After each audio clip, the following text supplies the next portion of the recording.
It's so difficult to reflect on the darkest times in your life. Sometimes you gotta do that.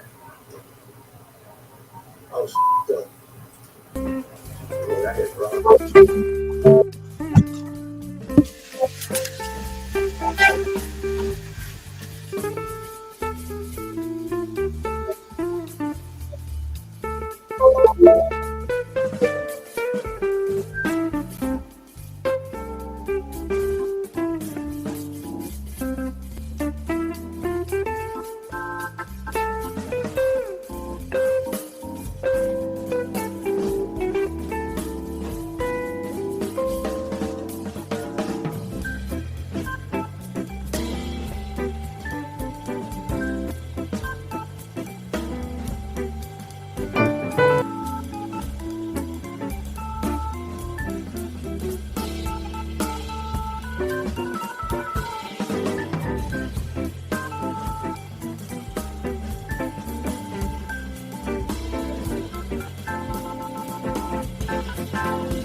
In fact,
Braves Country, I'm Mac Magee.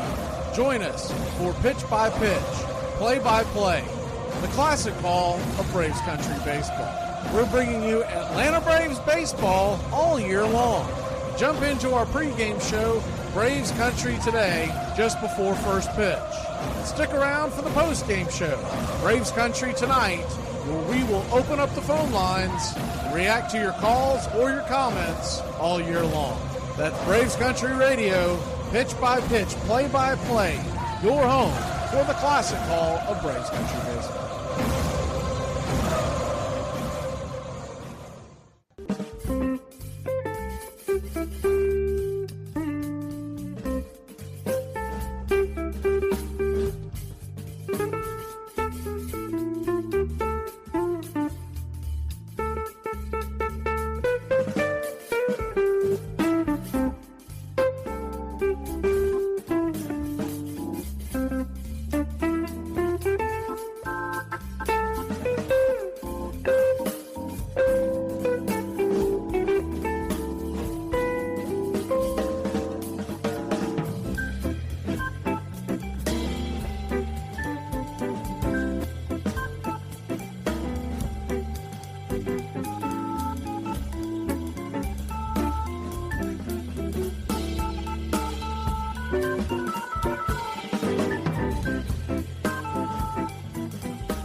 You're listening to Braves Country Radio, your home for the classic call of Braves Country baseball. Hey Braves Country, this is Mac Magee with Braves Country Radio.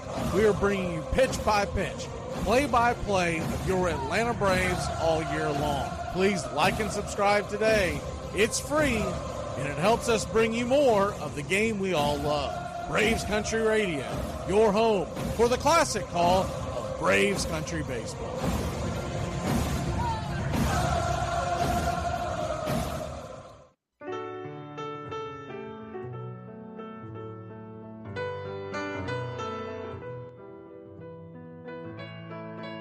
Casey at the Bat by Ernest Lawrence Thayer.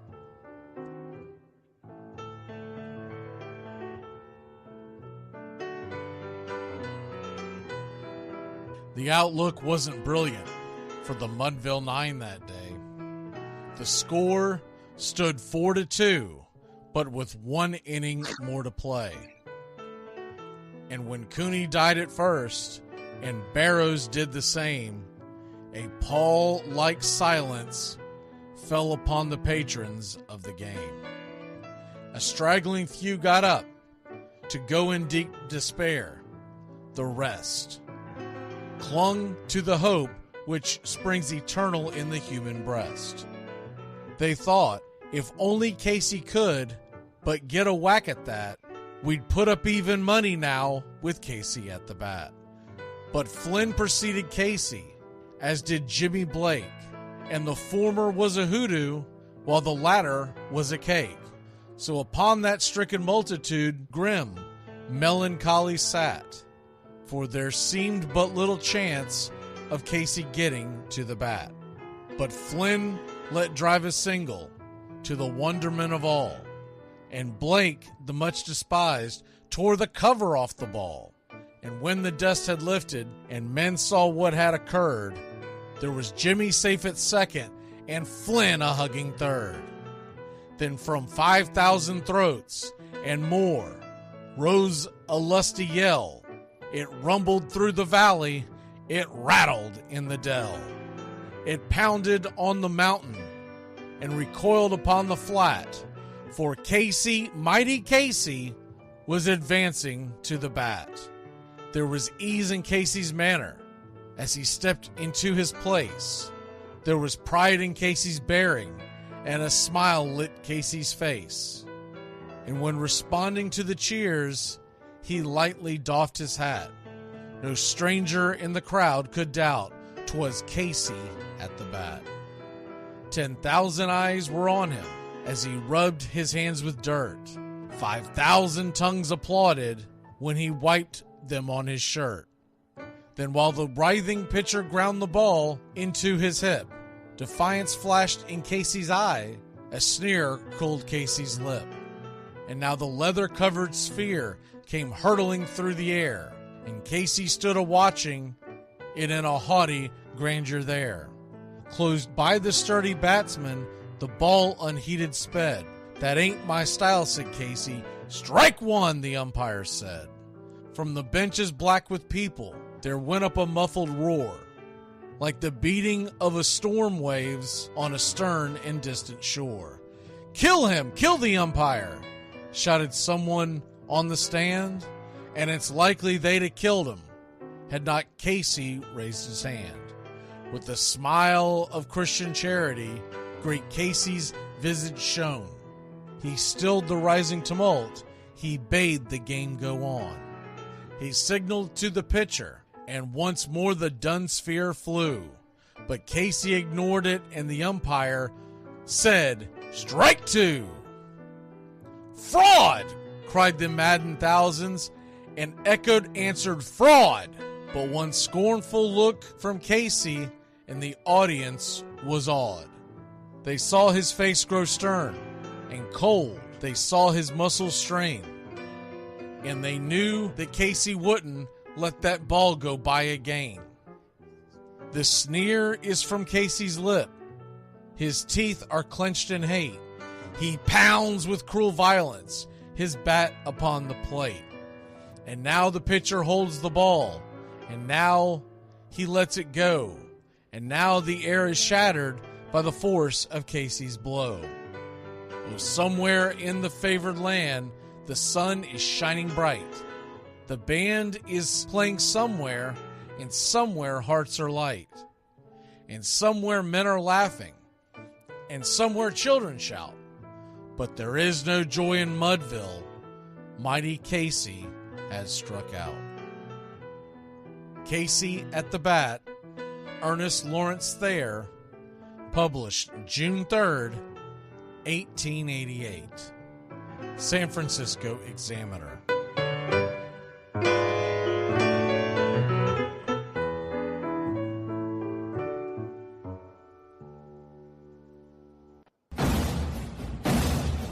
Hey Braves Country, I'm Mac Magee. Join us for Pitch by Pitch, Play by Play, the classic call of Braves Country baseball. We're bringing you Atlanta Braves baseball all year long. jump into our pregame show, Braves Country Today, just before first pitch. Stick around for the postgame show, Braves Country Tonight, where we will open up the phone lines and react to your calls or your comments all year long. That's Braves Country Radio, pitch by pitch, play by play, your home for the classic call of Braves Country Baseball.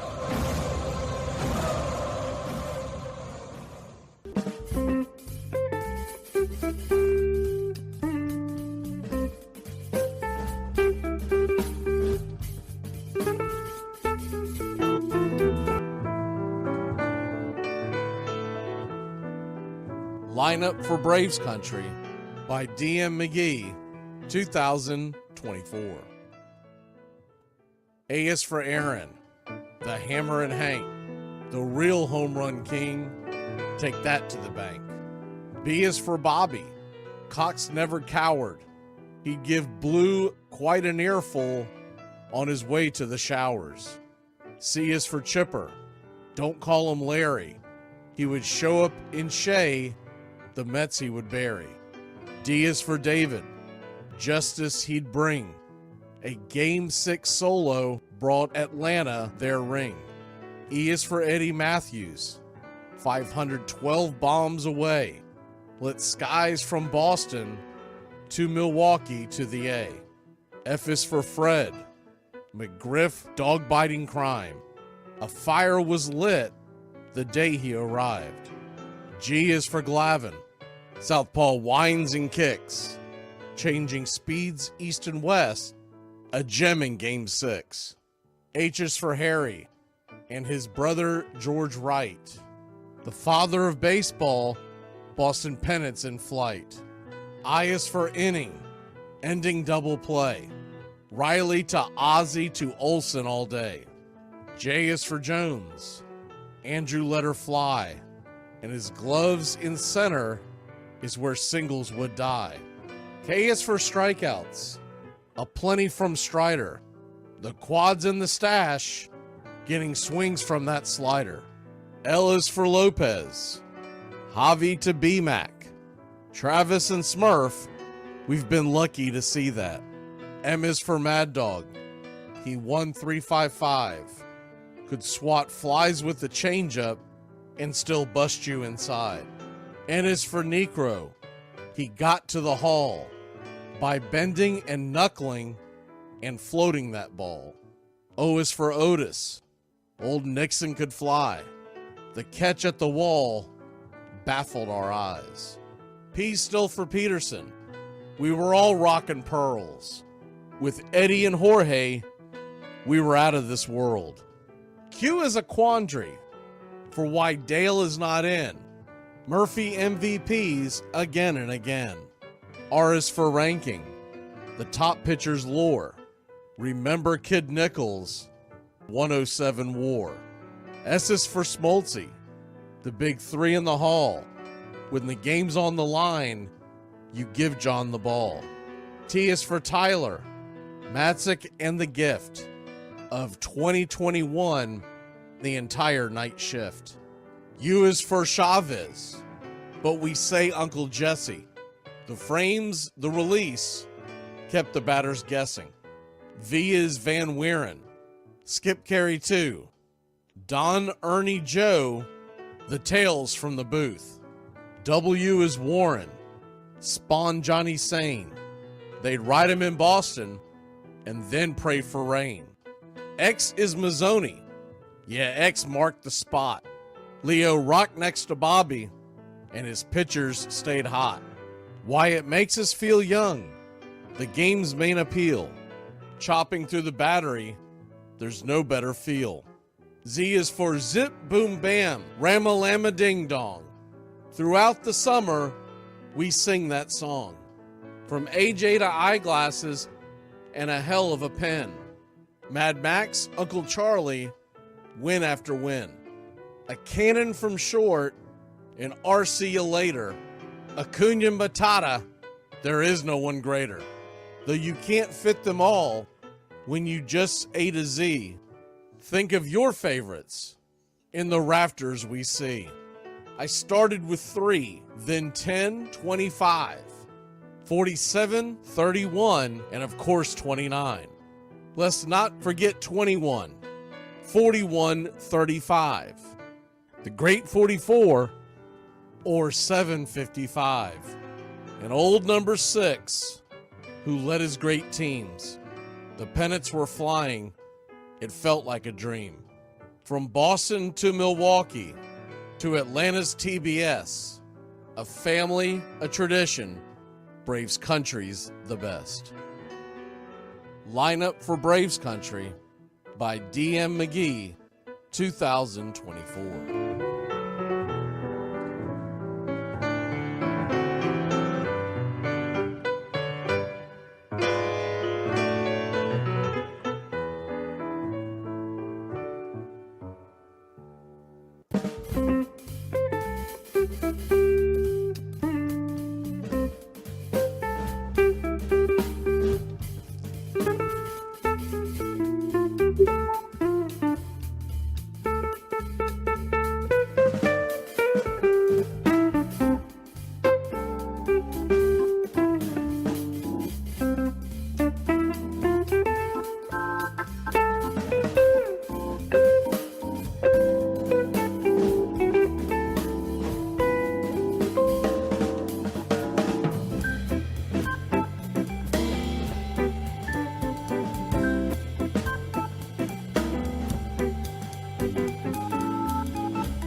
You're in Braves country.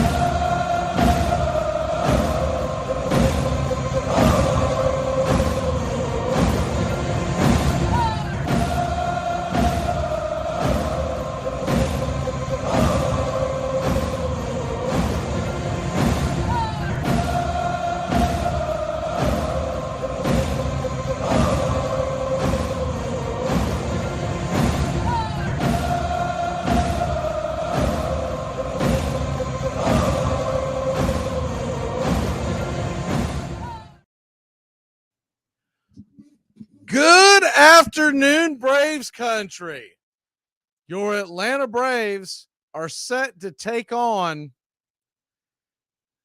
the Chicago Cubs here in just a few minutes. And we got the great news last night right after the game. AJ Smith-Shawver is going to be the pitcher for your Atlanta Braves. We got a couple of clips we're going to play for you real quick. Here is Max Fried after the game on his great outing. Max, a stellar outing for you here tonight. I want to start just from a full team perspective. For a group that's faced some adversity at the plate, what kind of relief did that offense also provide some confidence for you on the mound? We have a lot of confidence in the offense. They're, some of the most talented hitters in the league, and everyone goes through rough stretches, but like time and time again, as long as we can keep them close and wait for them to explode, it was a matter of time. Another fantastic start by you here tonight, your second complete outing this season. What was working well for you in your approach, your feel on the mound tonight? Honestly, it was just getting back to attacking, getting early contact, trying to be the aggressor, and really just working well with Travis and trusting the defense. Made some unbelievable plays. So, when I got a lot of trust in everyone else, it takes a lot off my shoulders. So there you have Max Fried talking about one hell of an outing. In case you missed it last night, complete game and flirted with a perfect game until the sixth inning. Here we go. We got the SSAJ hat. Yeah, it's a Braves hat, and it's the closest thing I could find to a boat hat. So the SSAJ is coming in today, baby. We are excited here in Braves Country to bring you this game. I've been waiting for him to reappear with your Atlanta Braves here, and we're excited about that. Here is Brian Snicker on everything that went down, and then he makes the announcement. This is a postgame. Well, it's almost a continuous conversation at this point, but Max Fried, another solid outing, second complete game of the season. What was most impressive? Yeah, just every command stuff from the get-go, from the first inning on. I mean, he was just really good. He was spinning the ball really good. Great command of his fastball, secondary pitches, and that was huge. I mean, from what we've been through the last 3 or 4 days, to give that bullpen a rest was big. How about for your bats to really come alive in that inning there, kind of like last year? No, it was good to see. That's, hopefully it's the start of something really good, because something like that can relax the guys and get them going. That's the second time Olsen and Ozuna have done the back-to-back jacks here in 3 days. Yeah. Olsen looks like he's coming. No, it's good. Yeah. I mean, I've felt that at the end of the last homestand, really. And Michael had a really nice night, and he seems to be, getting there. And so, we get a few of those guys going. I think it'll relax everybody else and have a chance to, I think look more like us. With a guy like Scherzer, you kind of could expect him to go take no hitters into the 5th, 6th. Max is kind of doing that here over the past month. Yeah. Just a reminder where he is. Yeah, just how good he is and consistent. And, when you start repeating your delivery and all that, I mean, it's been really, really good. The streak he's on. You've seen a lot of them, but when you're watching a start like this, do you kind of feel that, or you look back at it, kind of feel grateful to get to be a part of these nights where Max does something like that? Yeah, no, I mean, it's because like I said, I told him how big it was. I mean, just to give that bullpen a little blow and just because they've all been, done a great job, but it was nice to kind of, the 0 days rest, bust that bubble when I looked down at my card. How about how he came back after that long inning they batted around? Yeah. He comes back and retires the side. That's awesome when you can come out and, you throw up that 0 after, shutdown inning like that after being on the bench but he was focused and locked in all night, I think, from the first pitch. When he gets to 96 pitches, you're thinking it's close. You're going to carry him knowing that you can give the bullpen. Well, and Max he's up front with me. When he came out in the after the 8th, I talked to him and he says, I feel great. And, he only threw 88 pitches the time before. So, and he's going to have an extra day. And so, you know what, I'm going to go with him in that. How big is a play like the squeeze bunt that Short had? No outs in that play kind of gets things going. No, it's awesome, and helped ignite a big inning as we kind of kept the thing rolling. So that's it's a great play, and he did a great job with it. Building off of that, you talk about that play, a couple of home runs, but you have the RCA leadoff double. You have a couple of different, just doing the little things right in that inning. Yeah, manufacturing runs, which we've been having trouble doing. And obviously, I think we were 0 for 14 with runners in scoring position last night. So it's good to see, and it's coming, and you just hang with them guys, and they're gonna get it going. Who will start for you guys tomorrow? AJ Smith-Sharver. That was the one that jumped at me at the very end when they asked him, who's pitching? He goes, AJ. I was like, bullpen game. Smith Shawver. I was like, yeah, baby. I was like, don't tell me AJ Minter's going out there and opening for us. So we get AJ Smith Shawver. It'll be interesting to see what they do going forward, because taking a look at this big picture, so you get the SSAJ today, right? And excited about that. Look, I talked about this, I think it was this week, maybe it was late last week, that recently he has been hitting the 100-mile-an-hour mark on his fastball. So with all that being said, you're talking about a guy who's going to bring it today. He's never had a lot of strikeouts on the major league level, usually about a handful if he can go 5 or 6 innings. So not terrible, but not like he's not like a Paul Skeens type where he's just blowing everybody away. But we'll see if he's changed some things. What you look at him for today, now I'm going off of last year's numbers and a little bit off of this year. He has been throwing the fastball predominantly at 54% and then mixing in the slider and then the curve and the change. Supposedly down on the farm this year, he's been working on that change quite a bit. So we might get a little more of an even mix of the slider and the change. And that change, when he had it going last year and he had it going well, AJ Smith Shawver, that changeup was essentially his strikeout pitch, because you were either swinging a miss on that or you're sitting on it and the fastball is blowing you by. So when he would struggle last year, it was the slider hanging. It was a slider not hitting his spots. But the other thing to be noted, I noticed this today, Jared Kelenic hit a 482-foot homer in Wrigley Field last year. 482. It is the second longest home run since the StatCast era. Now that's something. What the hell? That's our pick to click. I mean, the guy can hit 482. It's a day game.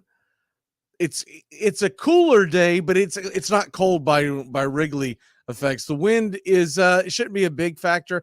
It's blowing in a tad, but it's not blowing in hard as of right now. So I'm going with Jared Kelenic. What the hell? I'm going to quit wearing out the usual suspects, and let's go ahead and go with Jared Kelenic, pick to click. And I think the Braves are going to put some runs on the board. Looking at Ben Brown, who's the right-hander that the Braves are going to be going against, Ben Brown throws essentially 2 pitches. And unless they're just going to go one time through the order, then pull him, he throws a fastball 62% of the time. He throws a curve 36% of the time. So he's a fastball curveball guy. And he will mix in a changeup every great once in a while. He's got a sweeper to his repertoire, but he's yet to throw it. So maybe he breaks it out today. We'll see. He does come in with a 3.57 ERA, 35 innings, 13 walks, and 39 strikeouts. So he can get some strikeouts. But I'm looking at that big picture and saying, if he's going to go 2 to 3 times through this lineup, the Braves are going to catch up with the guy who's only throwing 2 pitches. So they may have a different game plan, but if he stays in, I think the Braves are going to score today. I think we're going to have a fun day. AJ Smith Shawver gets the win. Give me the Braves to win this one. We'll say I'm going to go with the higher scoring game. What the hell? 8-2. And we welcome in the listeners to WQEE as well, as we are getting set for pitch-by-pitch, play-by-play. If you're Atlanta Braves, it is AJ Smith Shawver Day today here on a Thursday, and it's a beautiful day in Wrigley. We're getting set. AJ Smith Shawver making his debut for 2024, whereas 2023, he had some ups and downs, but all in all, he's got great stuff. So give me Kelenic. Give me the 2 kids to click. Give me Kelenic and give me Shawver to get the W. His over-under today, by the way, strikeouts, Shawver, is 4.5. I think he gets over. Give me the over on that. All right, y'all, we're going to step aside, get ready for first pitch, play-by-play. Here come the lineups and all that jazz. Get ready, Braves country. We are set for what should be a fun ball game. The SSAJ, and we got those emojis kicking in the chat here on the YouTube channel. Let's get it. Like me, you can't smoke like me. So don't try and be like me. Let's party together.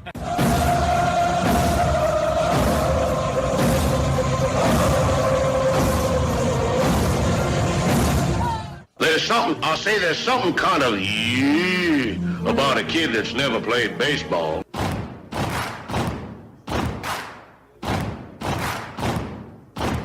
Baseball is a beautiful thing. It's more beautiful in an old park. It's asymmetrical and quirky. But even in a dome with artificial turf, it's beautiful. The way the field fans out, the choreography of the sport, the pace and rhythm of it. The fact that that pace and rhythm allows for conversation and reflection and opinion and comparison. In right field, the crowd is tormenting Strawberries, singing Darryl, Darryl. Little roller up along first, behind the bag. It gets through Buckner. Here comes Knight, and the Mets win. And there's a fly ball deep to left. It's on its way. There it goes. And the Yankees are going to the World Series. Aaron Boone. Ground ball stabbed by Polk. He has it. He underhands to first for the first time in 86 years. The Red Sox have won baseball world championship. Can you believe it? It's a pastime, something you do. It's entertainment, something you watch. And it's a shared experience, something you talk about and read about. But you can apply those same three criteria to other things. What makes baseball special is that it's the best game that's ever been devised. Smith corks one into right down the line. It may go. Go crazy, folks. Go crazy. Sure as God made green apples, someday the Chicago Cubs are going to be in the World Series. A little bouncer slowly toward Bryant. He will glove it in front of Rizzo. It's in time. And the Chicago Cubs win the World Series. Cubs win. What a lucky break. The good Lord wants the Cubs to win. How can you not be romantic about baseball? If baseball is about caring, about loyalty and rivalry. Braves fans are on their feet hoping for some kind of a bleeder or a seeing-eye single. Here's the 1-2 pitch. Fastball hit high and deep down the right field line. It's going back. Is it fair? Is it zip, boom, bam, it's gone. Ram-a-lam, ding dong, a 3-run shot, and your Atlanta Braves have taken a 1-1 lead. She's gone, baby. There's a very peaceful thing. It was created and played in pastures and meadows. There's grass, there's outdoors, there's everything that people thought was American and feel about America. You get in a ballpark, and it's the wonder of walking through that dark tunnel and seeing a huge open space where men play the little boy's game.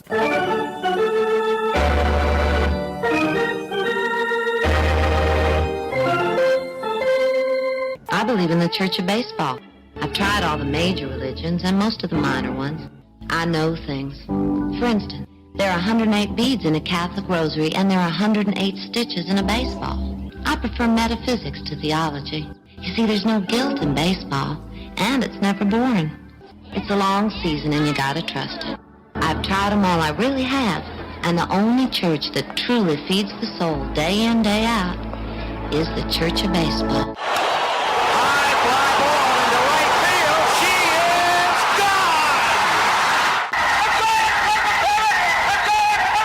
Swung line drive left field. 1 run is in. Here comes Green. Here's the throw to the plate. He is safe.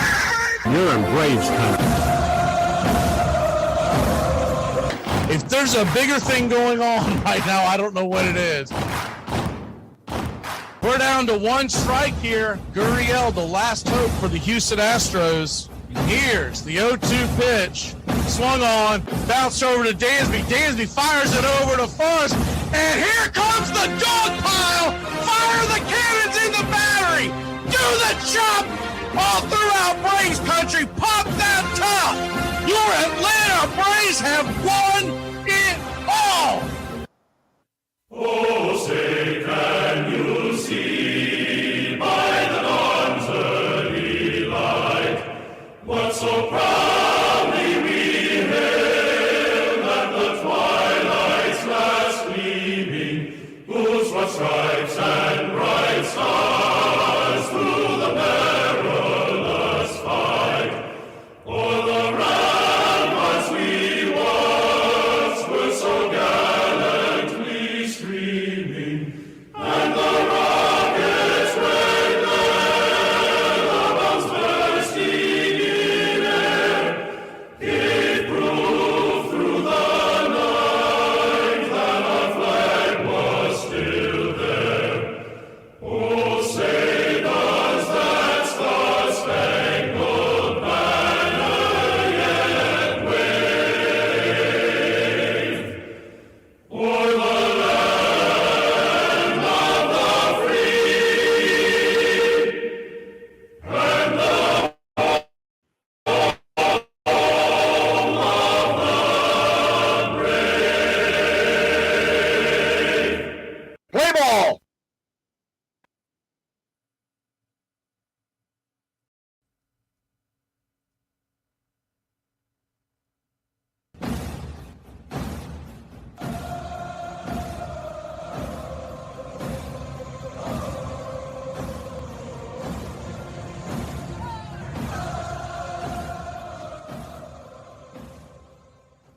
On a beer?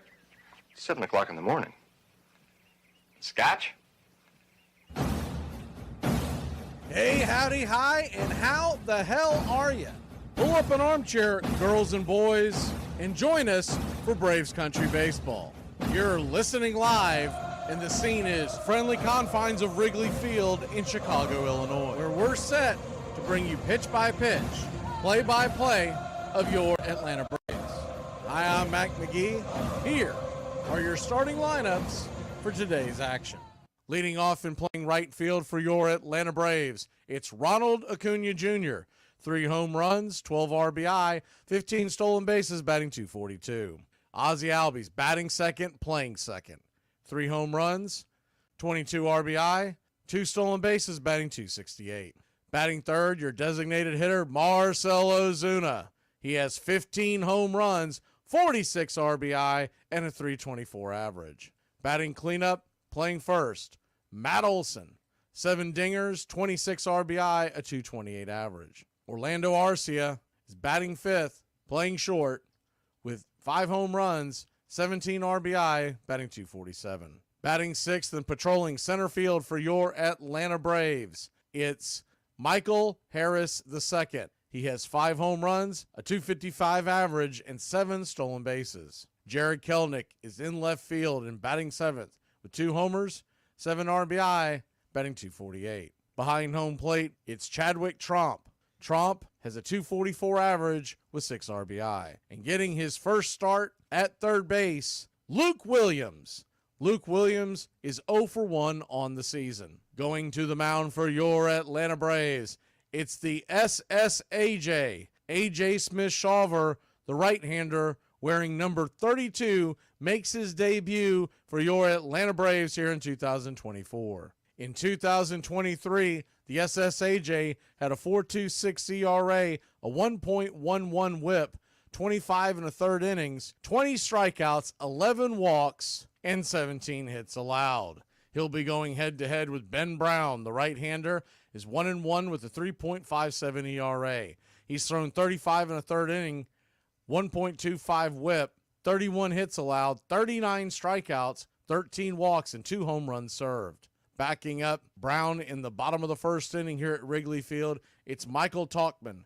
The left fielder has 4 homers, 15 RBI, 3 stolen bases, batting .262. Batting second, playing right, Seiya Suzuki, a .242 average with 1 stolen base, 4 home runs, 16 RBI. In center field and batting third, it's Cody Bellinger. He has 7 homers, a .248 average, and 22 RBI. At third base and batting cleanup, it's Christopher Morel.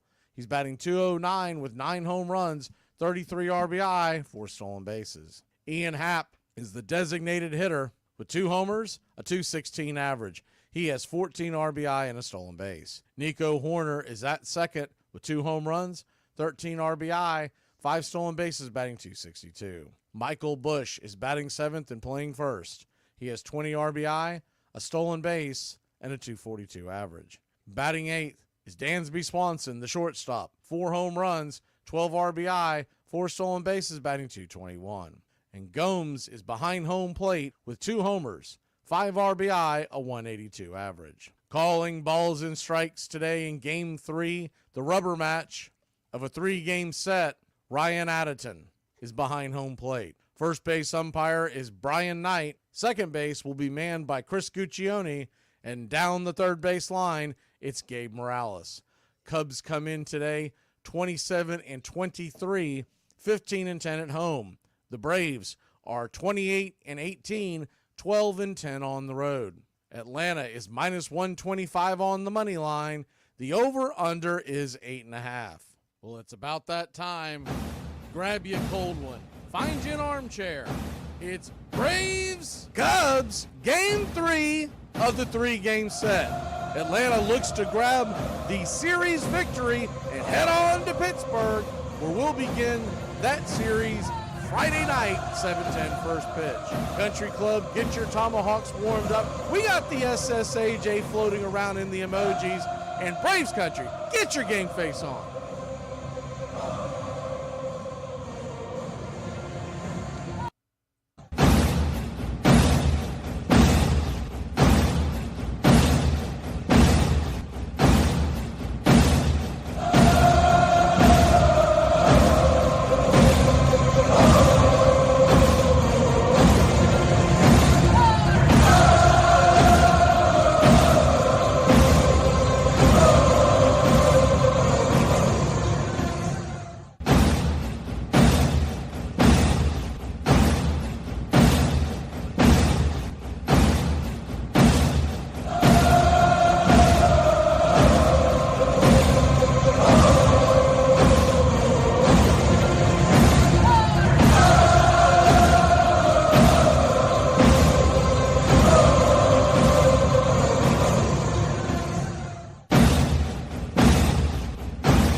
Get this bus moving. Stop. Come back. Too late. Roll call! Yeah, roll call! You're in Braves country. Welcome in, Braves Country. We are just about set for pitch-by-pitch, play-by-play of your Atlanta Braves. Ben Brown and the Chicago Cubs are in their home white, the classic pinstripes with the blue ball caps and the red C. Your Atlanta Braves are in their classic road grays, top to bottom. Atlanta across the top, tomahawk underneath, all in red, outlined in blue, along with the numbers on the back, red outlined in blue, and the names in navy on the back. We'll be wearing navy ball caps with the white classic A. It's time for roll call.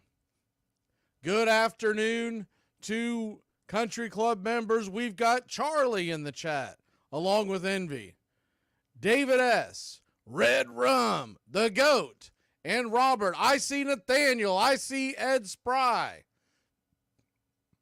Also in the chat, we've got Braves Country, Tony, Russell, WQEE, and John.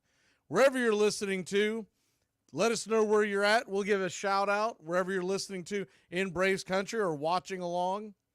And we are just about set as Ben Brown, who comes in with a 1-1 record, a 3.57 ERA, and a 1.25 WHIP, is standing on the mound. The wind is blowing out now. It was blowing in. It's blowing out to left, so we could get ourselves a shootout. And the game is set. Yes, sir! It is baseball time in Braves country. The ball is a hot shot, hard hit on the ground. It eats up Dansby Swanson. Ronald Acuna Jr. will have himself an infield single, and just like that,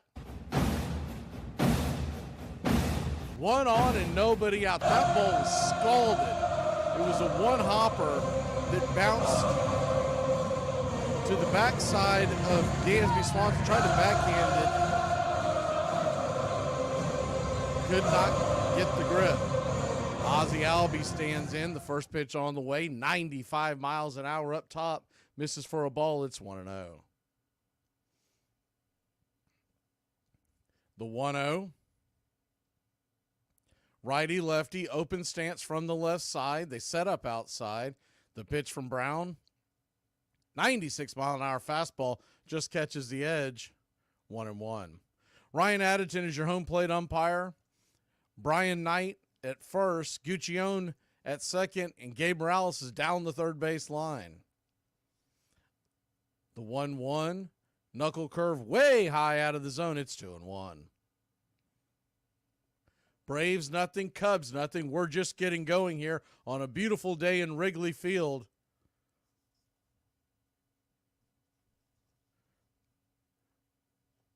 The 2-1 from the right-hander Brown. He lets her go. Outside wide.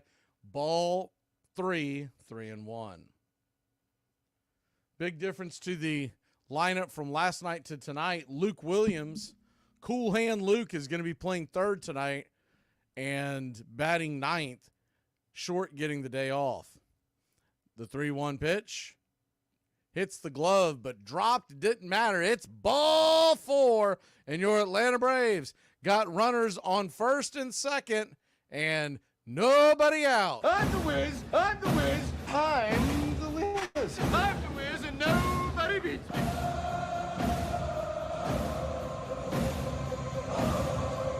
Good afternoon to Levi from Claxton, Georgia.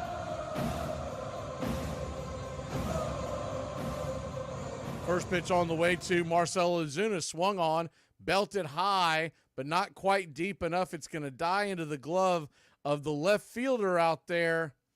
F7 in your scorecard. Talkman on the catch. Talkman getting the start with the right-hander back on the mound. He's pretty much in a platoon out there. When there's a lefty on the mound, you'll see Happ out in the outfield. Happ is the designated hitter today. So Talkman just a little better fielder out there in left. That'll bring Matt Olson to the plate. Matt Olson digs in. The first pitch to Matty Ice is a swing and a miss. 97 on the edge. It's 0-1. The Ice House went deep last night. 7th home run of the year. 26 RBIs now. A 740 OPS. The 0-1, down and away, 97 misses, 1-1. So you can see why he gets his strikeouts coming in the high 90s, but with two main pitches, I think the Braves may be able to get to him. The 1-1, knuckle curve, swing and a miss, it's 1-2. Nasty knuckle curve. So he goes from 97, 98 up top to the knuckle curve that drops in around mid-80s. And that's the game that you'll be playing there, is the cat and mouse of which one's coming. Mentioned it at the pregame show. He has a changeup, but he rarely uses it. The 1-2 from Brown. Swing, and that ball's slapped foul and out of play. We'll do it again. You're sitting up there at the plate. You pretty much have to sit on that fastball and adjust to the knuckle curve. You do it the other way around, you're going to be caught flat-footed.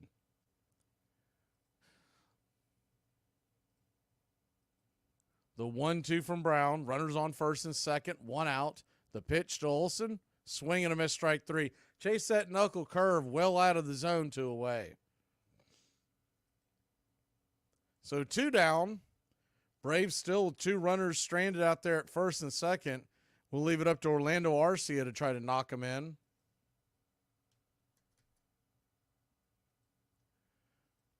Orlando stands in with 5 home runs on the year.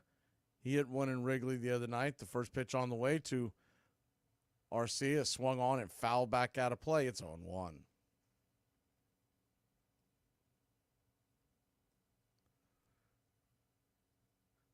Good to see you, Woodrow. The 0-1.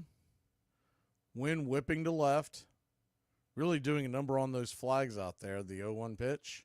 Outside wide. Tried to get him to chase that one off the plate. It's 1-1. If you're a right-handed hitter, it's going to be really difficult to get one out over the opposite track. You're going to be wanting to pull today. The 1-1 knuckle curve. It missed the zone, but home plate umpire Addington gave him the benefit of the doubt, 1-2. So Brown sitting here at 15 pitches. He did put 2 on, but not a terribly high pitch count so far. The 1-2. Brown comes set. The pitch. Swing, and that ball's belted high and deep.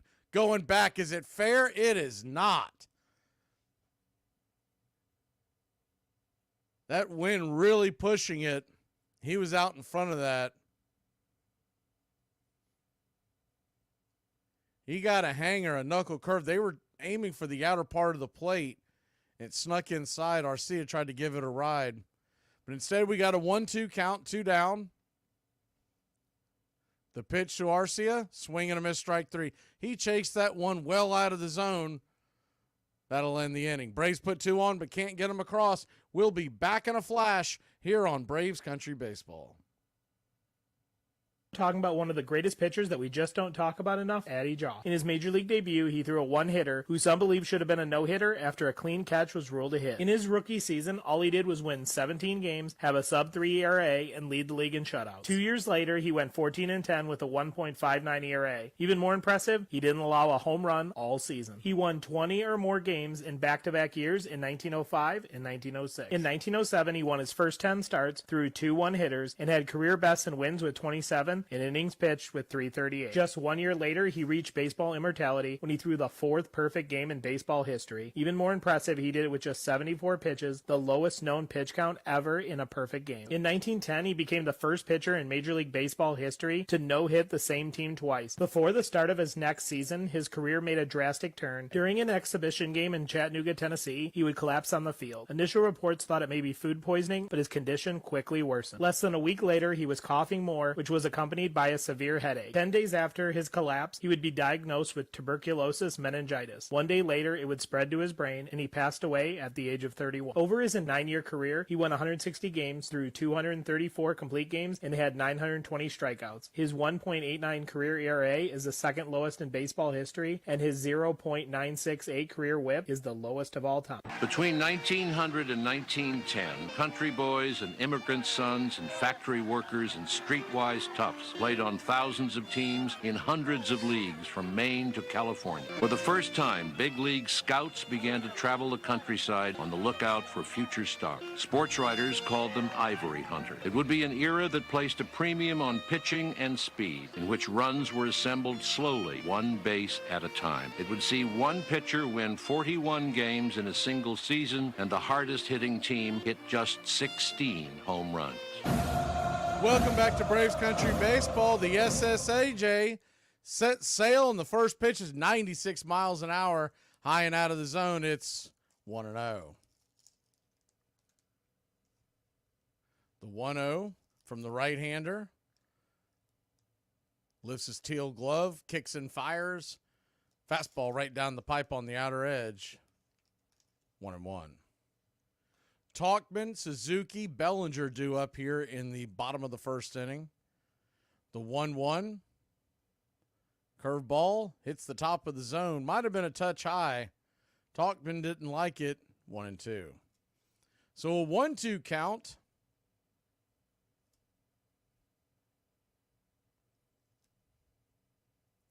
Talkman batting .262 on the year, 4 home runs, .789 OPS. 15 RBI. The 1-2. Floats that changeup in there. That was a hanger. 2-2.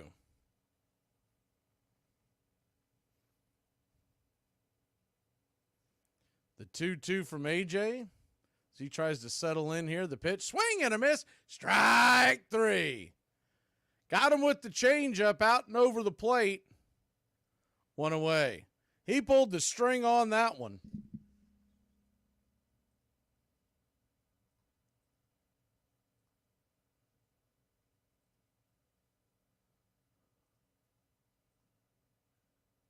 So 1 down. You know there's nerves in there with AJ, even though he came up last year. First pitch on the way, 97 kisses the black on the outer edge to Suzuki. It's 0-1. The 0-1. Righty. The pitch. Fastball, 99, 0-2. Top shelf outer edge. So an 0-2 count. AJ kicks and fires. In the dirt, looked like the slider. 1-2.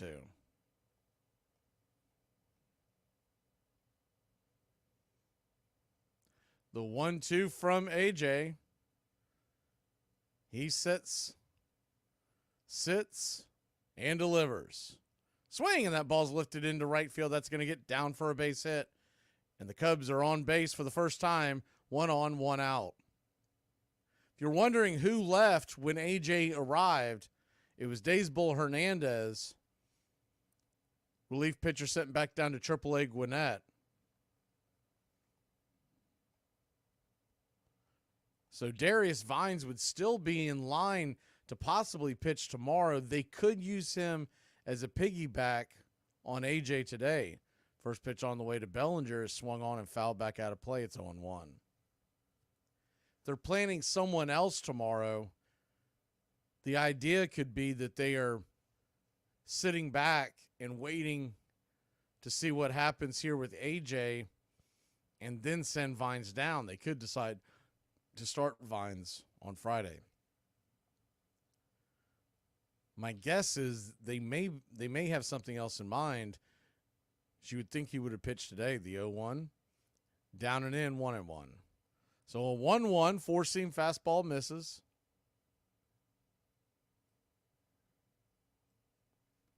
Braves nothing, Cubs nothing, bottom of the first inning.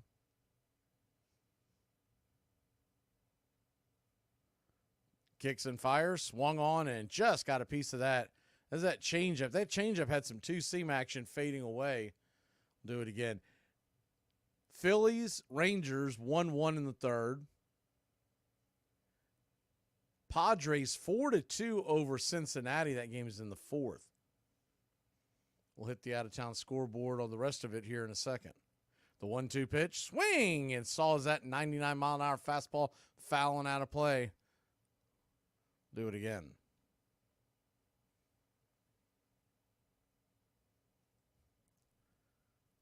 Wind still pushing towards left. Pretty steadily. 17-mile-an-hour winds. The 1-2. Swing and a miss. Strike 3. Got him with that changeup, baby. And the SSAJ is rolling 2 away. You got to love that 2 swinging strikes. Both on the changeup. We talked about in the pregame show that when he's got that going, that really is a strikeout pitch because he sets you up waiting for that 99.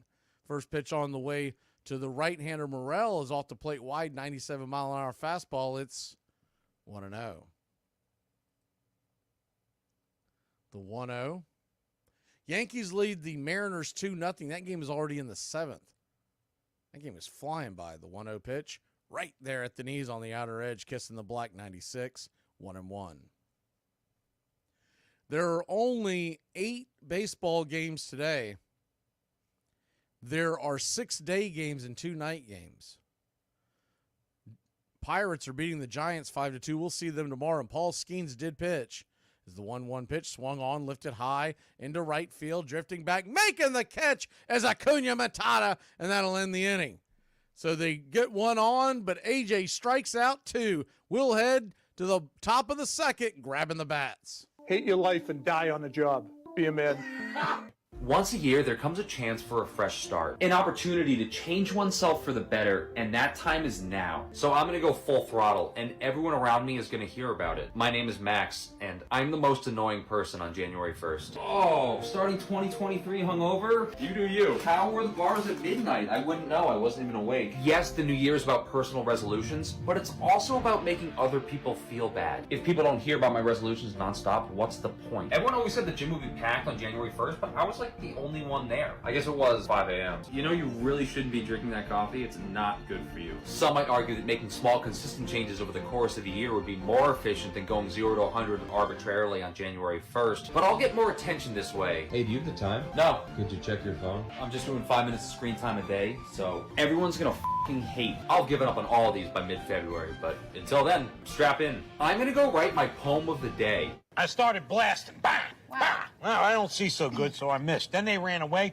I ran after them. Okay. Bang! Try to shoot him in the back. But I don't want so good either. Anyway, you guys all think I'm a hero, and I'll accept that responsibility. I think maybe the biggest appeal of baseball is that it looks so simple, it looks so familiar, and in its outward dimensions, it is still almost exactly the same game that we played when we were kids, or that we first saw with our fathers when we sat in the stands. There is a continuity there that is very attractive to us because so many other institutions that we've known have disappeared or fallen into disarray. Our families, our cities, our politics. But baseball feels the same. It feels very much the same, and I think this is probably its prime attraction. Braves Country Radio, your home for the classic call of Braves Country Baseball.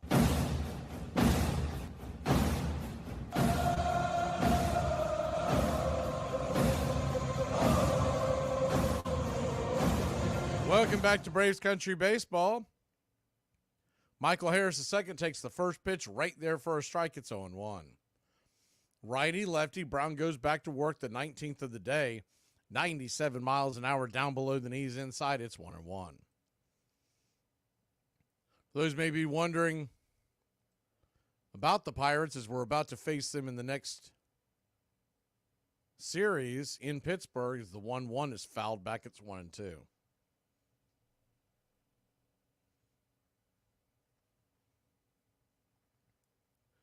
Facing San Francisco today,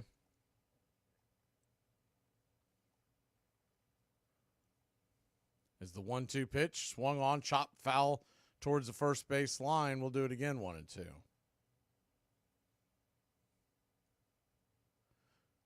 So a 1-2 count.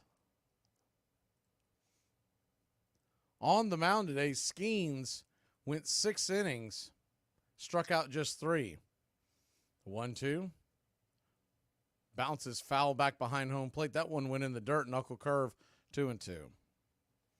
But he did just give up the 1 earned run. What that means is we will not face Jared Jones or Paul Skeens in this next series. They're 2 big young arms. The 2-2, swing, and fouls it back down the third base line.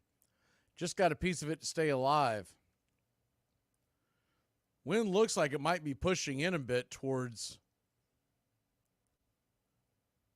right to left. The 2-2. Brown lets her go. Swung on, pops it up.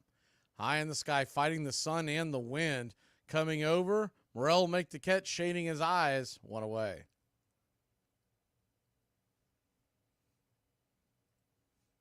So a bit of a bullet dodge there by the Braves not having to face the 2 best arms in that Pittsburgh Pirate rotation on the weekend. You kind of would have liked to have seen the guys pitch, but we'll take what we can get right now the way the bats have been going. First pitch on the way to Jared Kelenic is swatted foul back behind home plate. It's 0-1. Kelenic batting .248, 2 home runs, 7 RBI, a .647 OPS. Atlanta comes in today 28-18, 6 behind Philadelphia. The 0-1 popped up high down the left field line, fighting the sun and the wind. That ball is going to get pushed into the seats down that left field line. That's a foul ball out, maybe even a fair ball out on most days. Young man got the souvenir there. Is actually he fell and busted his butt, but he got the souvenir ball. He's wearing a red Braves jersey with the stars and stripes on it of Chipper Jones. So you know he's excited. The 0-2 in the dirt, 1-2. So a 1-2 to Kelenic. If you missed the pregame, Kelenic hit a 482-foot blast here in Wrigley last year. The second longest since the StatCast era began. The 1-2, swing, and that ball's lifted down the left field line. Coming in, making the running catch is Talkman. 2 away. Yankees now lead the Mariners 4-0. That game is still in the 7th inning in the Bronx.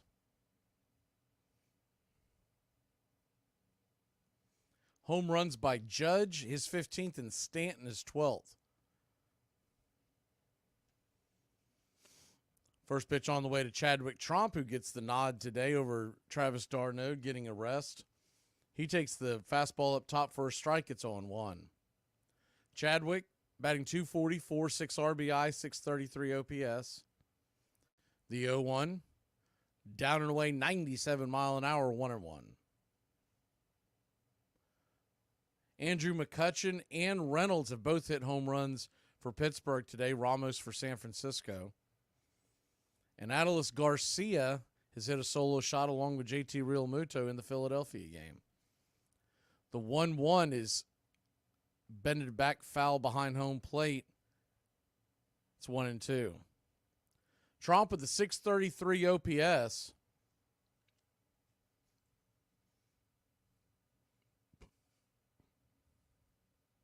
The 1-2 pitch. 96 miles an hour outside wide. Evens up the count, 2-2.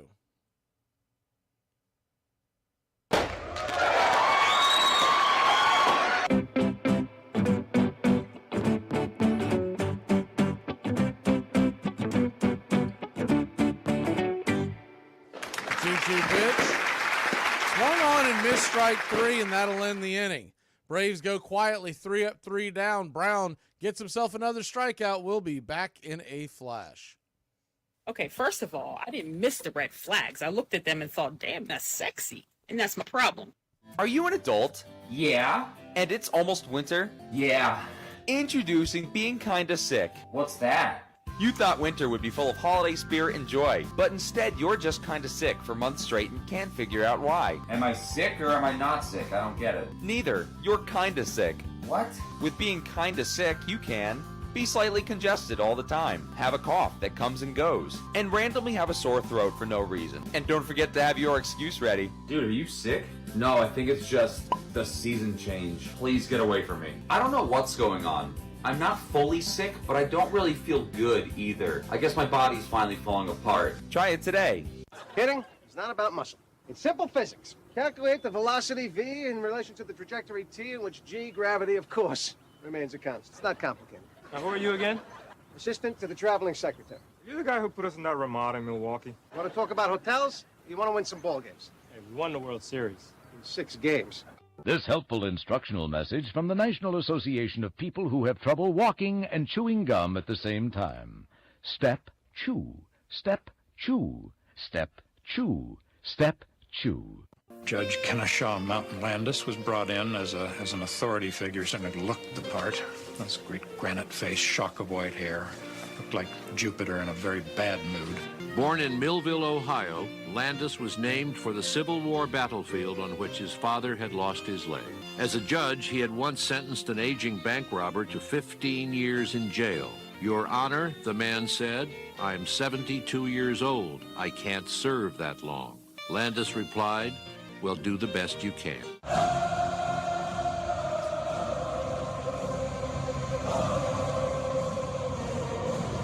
Welcome back to Braves Country Baseball.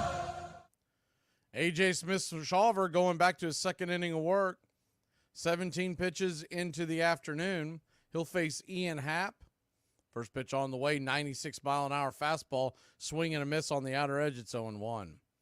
Happ, Nico Horner, and Michael Bush, the 5, 6, 7 hitters, if anybody gets on Dansby. The 0-1 from Shawver. 98 misses wide, 1-1. Ian Happ batting .216 on the year, 2 home runs, 14 RBI. The 1-1, swing and a miss, pulled the string on that change. It's 1-2.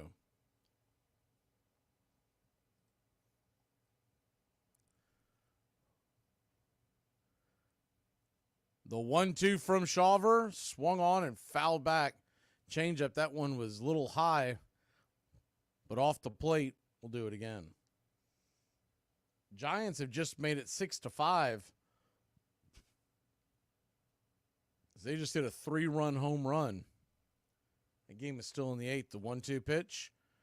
Caught looking, strike 3. He got caught watching the paint dry. Curveball buckled him at the knees, 1 away.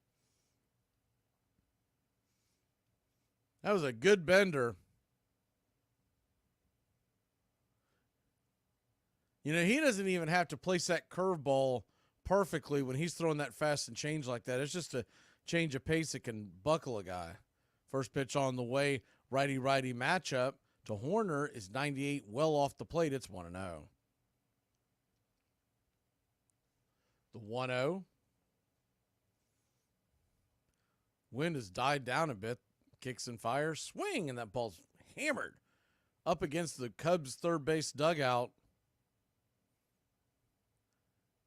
Evens up the count, 1-1.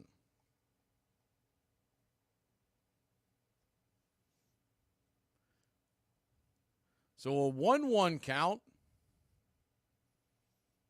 Shawver lets her go. Fastball kisses the black outer edge, 1-2.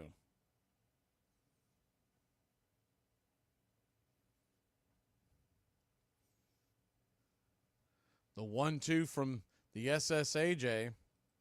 Pitch on the way. Change up in the dirt. Evens up the count. The SSAJ, A.J. Smith-Shawver, is from Fort Worth, Texas. 21-year-old. 6'3", 205 pounds.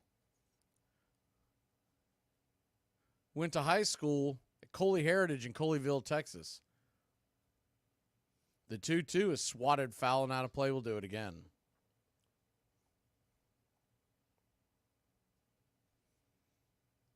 He was drafted by the Atlanta Braves in the 7th round, 217th pick of 2021. The 2-2, swing, and just got a piece of that curveball that dove off the plate.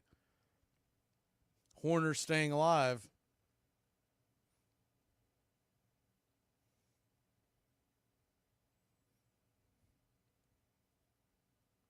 The 2-2 from Shawver. Wind appears to be blowing in now. Change up in the dirt. Did he go around? First base umpire Brian Knight says he did not. Full count. Shawver at 29 pitches. Trump sets up outside. Lifts the glove and lets her go. Swung on, slapped over to second. Ozzy's got it. He flips it over to Matt, and it's a 4-3 putout. Albies to Olsen, 2 away.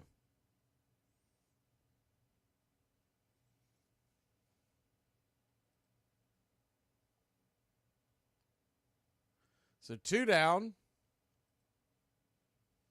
That'll bring Michael Bush to the plate. Bush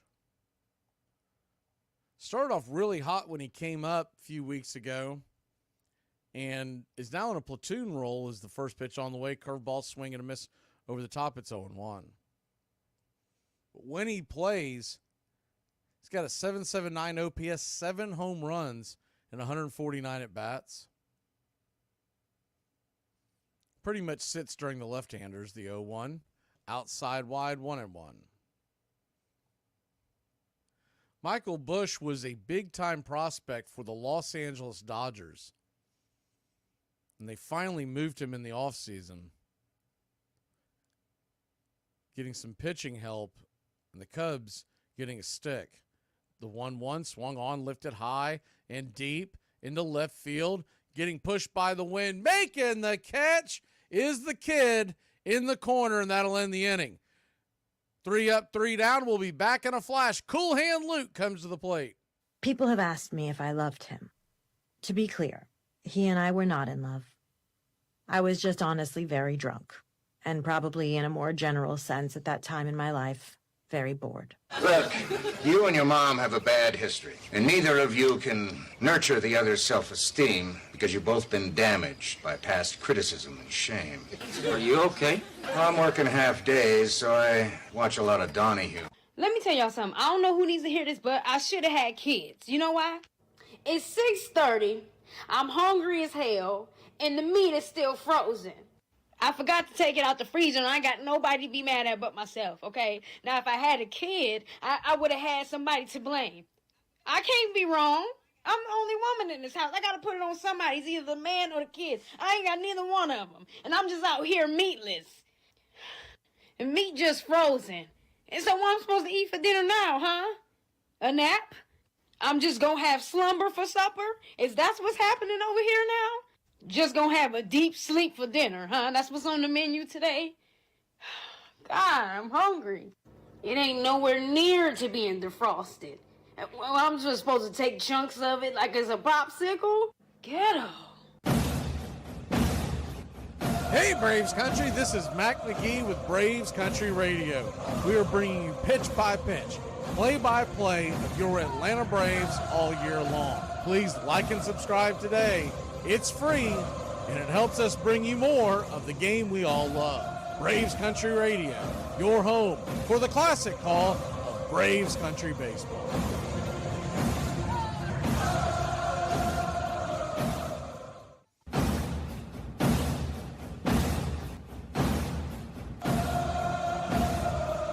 Welcome back, Braves Country.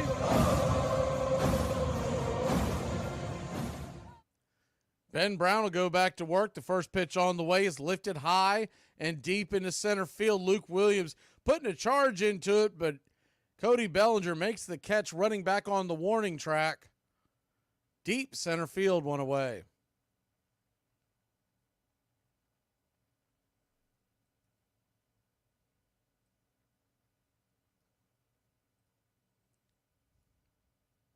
So 1 down.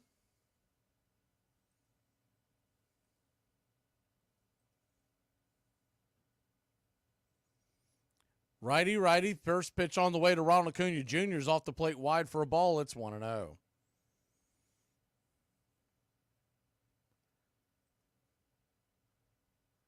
The 1-0 to Acuna.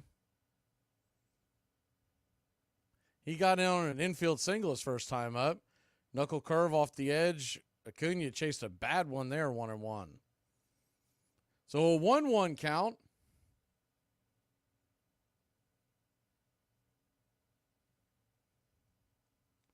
Ozzie Albies stands on deck.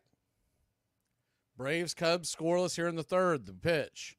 High and out of the zone, 96 miles an hour, 2-1. So this will be the second time through the lineup for the Braves. You wonder what kind of adjustments they'll make. Ben Brown, once again, he throws a fastball, he throws a knuckle curve, and that's about it. Change up every great once in a while. The 2-1, fastball outside. Called for a wide strike up top. It's 2-2. You'll notice Ryan Addington does call wide strike zones. It's a part of his game. The 2-2, swing and a miss, strike 3, knuckle curve. Acuna could not do anything with it, 2 down.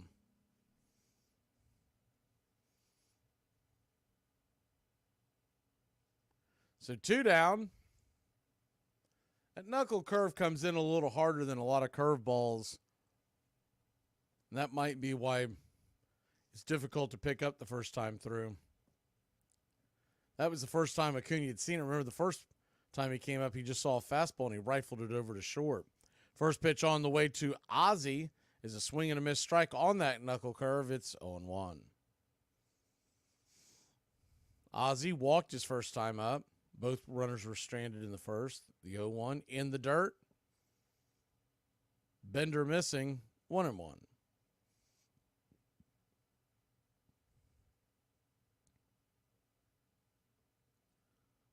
So a 1-1.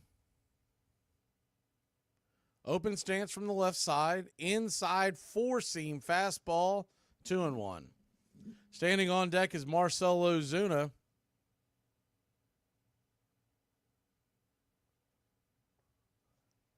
The 2-1 pitch. In the dirt, almost gets Ozzie with that knuckle curve. Ball 3-1.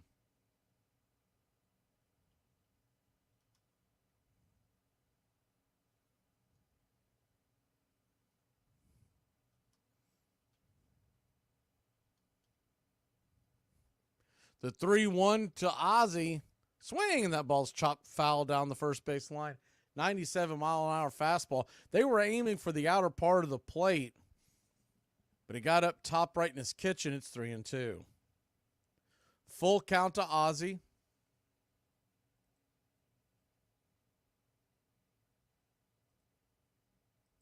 The pitch. Swung on and pops it up. Round swing. Going to put a big-time pop fly into left field. Coming in with these is Talkman 3 down. And that'll end the inning. Braves go quietly once again. 3 up, 3 down. We'll be back in a flash here on Braves Country. When I think about you, I touch myself. Meaning I rub my temples because you give me a headache. We don't want a maniac in our group, but there's no benefit to it. I feel like you just agreed with me, but you weren't listening to what I was saying. Yes. Let's move on from it. What do you think is happening right now? It doesn't matter. It's good. Okay? This Mr. Nueva York? Yeah, that's me. What you matter? Yeah, I'm calling regarding your credit card payment. Listen, my friend, I'm not paying that. What do you mean you're not paying? I'm not paying that. That's free money. How you want me to pay that free money? That's not free money. Yeah, you send me the credit card with $3,000 on it. I spend it already. How you want me to pay you that money I already spending, stupid? You have to pay. Have you paid last month? I not pay last month. I not pay the month before that. I'm not paying. Listen, we're gonna have to do something about this. You can do whatever you want. I don't care. Listen, can you give me your house phone number so I can call you in your house? I'm sorry, Oh, ahí no te gusta. So why you calling me in my house to bother me? My friend, is that your money? Is it going to your pocket? Listen, we have to make this happen right now. I don't care. Do whatever you want. Armchair. The umpire just stood up and said goodbye. As I am saying goodbye, I have said enough for a lifetime. And for the last time, I wish you all a very pleasant good afternoon. A travesty, really.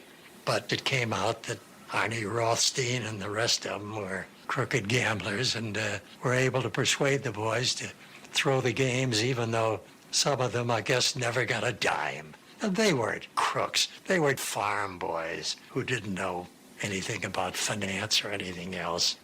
Baseball is something more than a game to an American boy. It is his training field for life work. Destroy his faith in its squareness and honesty, and you have destroyed something more. You have planted suspicion of all things in his heart. Kennesaw Mountain Landis. Welcome back to Braves Country Baseball. A.J. Smith-Shawver goes to work on Dansby Swanson. That curveball misses high and out of the zone. It's 1-0. He got that call in the last inning, didn't get it this time. The 1-0.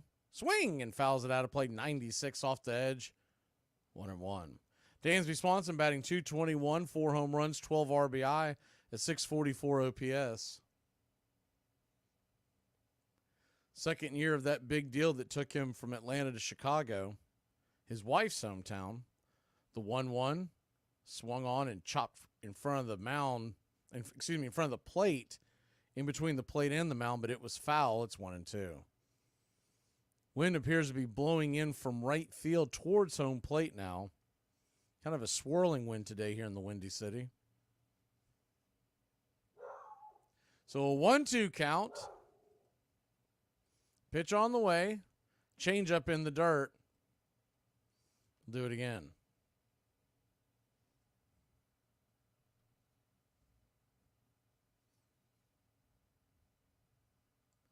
Braves nothing, Cubs nothing, bottom 3. The pitch in the dirt, changeup, well wide, bounces to the backstop.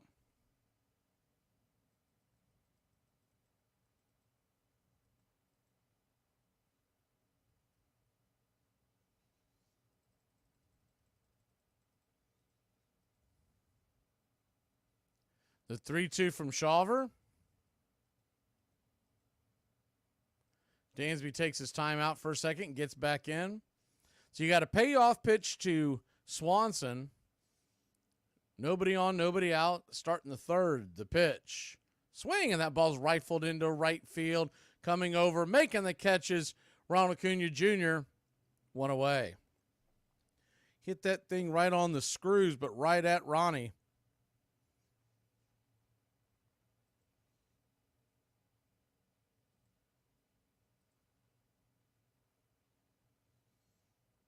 One down, and that'll bring the number 9 hitter, Gomes, to the plate. Gomes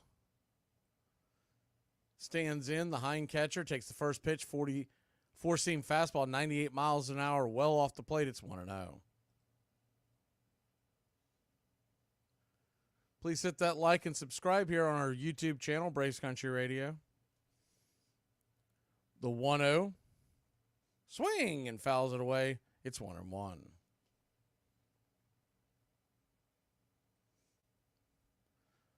We're just a few away from getting to the century mark. Get that sign down.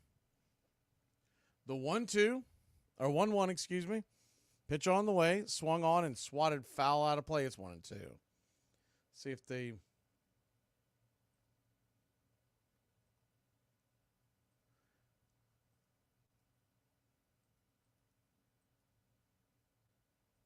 So a 1-2 count. There we go. That page wasn't loading a second ago. The 1-2 pitch in the dirt. 2-2.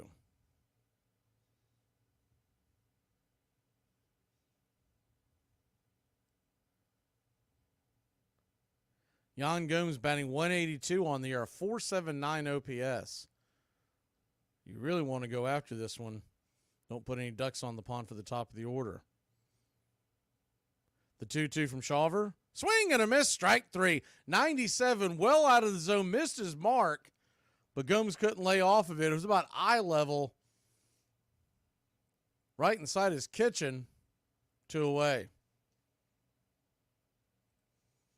A.J. Smith-Shawver. Now with 4 strikeouts. Remember, we mentioned the over-under on him was 4.5. First pitch on the way is a curveball. Floats it in there to Talkman. High strike. It's 0-1. San Francisco has come back to lead Pittsburgh 7-6 in the 8th. I don't know if that's a good thing or not. I don't know if we want the Pirates in a bad mood when we come into Pittsburgh tomorrow. The 0-1. Curveball in the dirt. 1-1.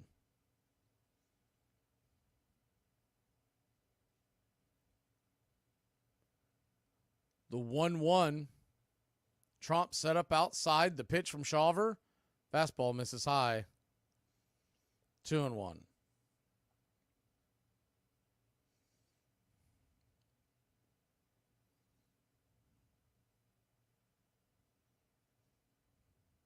Talkman 0 for 1 on the day.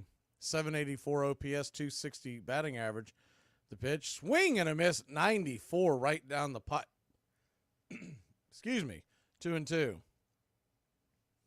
Suzuki stands on deck. Bellinger in the hole. Talkman wants his timeout. He struck out his first time up. Michael Talkman gets back in. Digs in. They set up outside. The pitch. Curveball swatted foul down the right field line. We'll do it again, 2-2. Got way out in front of that one. I don't think that's where he was aiming. That curveball ended up middle in. Trump was set up outside. The 2-2. Just got a piece of that changeup. Drags it foul. Philly leads Texas 4-1 in the 5th. What's new?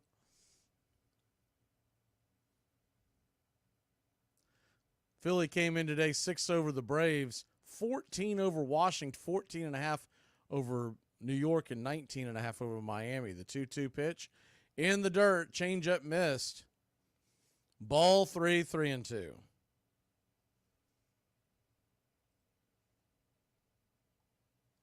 So a 3-2 count.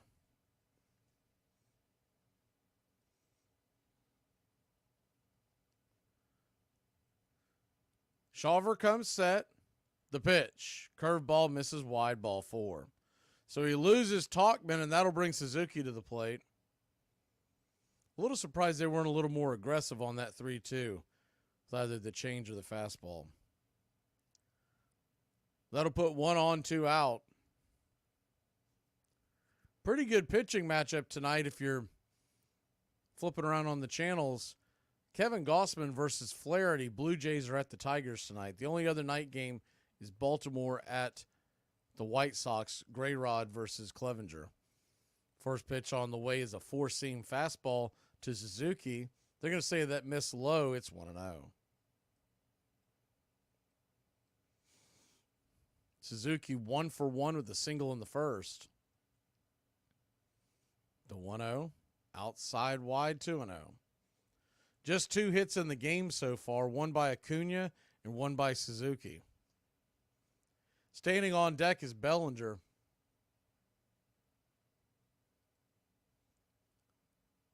The 2-0 from Shawver. Turns around, flips it over to first, tried to get Talkman napping. He was well back before the tag.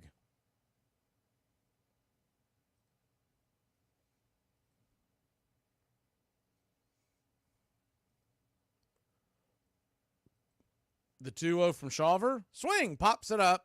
High in the sky, can of corn. Ozzie fighting it. He's lost it, and that ball is going to fall to the ground. Unbelievable. You're going to have runners on the corners and 2 outs. Ozzie just lost it. I'd like to know where his sunglasses are. He doesn't have any on. And it's a high sky, and he couldn't see it. So bad job by Ozzie there. He won't get the error because he didn't touch the ball. But once again, why is he not wearing sunglasses? You'd think they'd all be wearing sunglasses today, the way that sun is. He was not even in the neighborhood.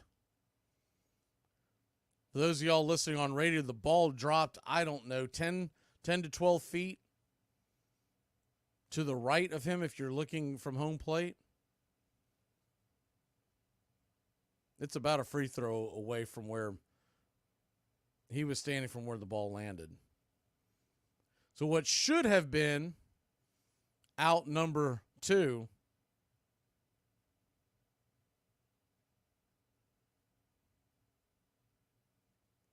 runners on the corners.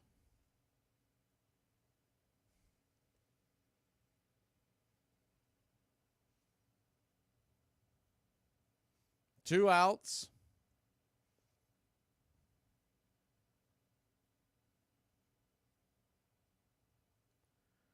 Shawver comes set. Bellinger, the batter, the pitch. Swing, and that ball's belted. High, but not very deep. Here comes Acuna fighting it. The Sun, he catches it last second. He almost lost it. All right, everybody come out of the dugout with some sunglasses on, by God. This is ridiculous. I like coffee and maybe 3 people. Hey, Braves country, I'm Mac Magee. Join us for Pitch by Pitch, Play by Play, the classic call of Braves country baseball. We're bringing you Atlanta Braves baseball all year long.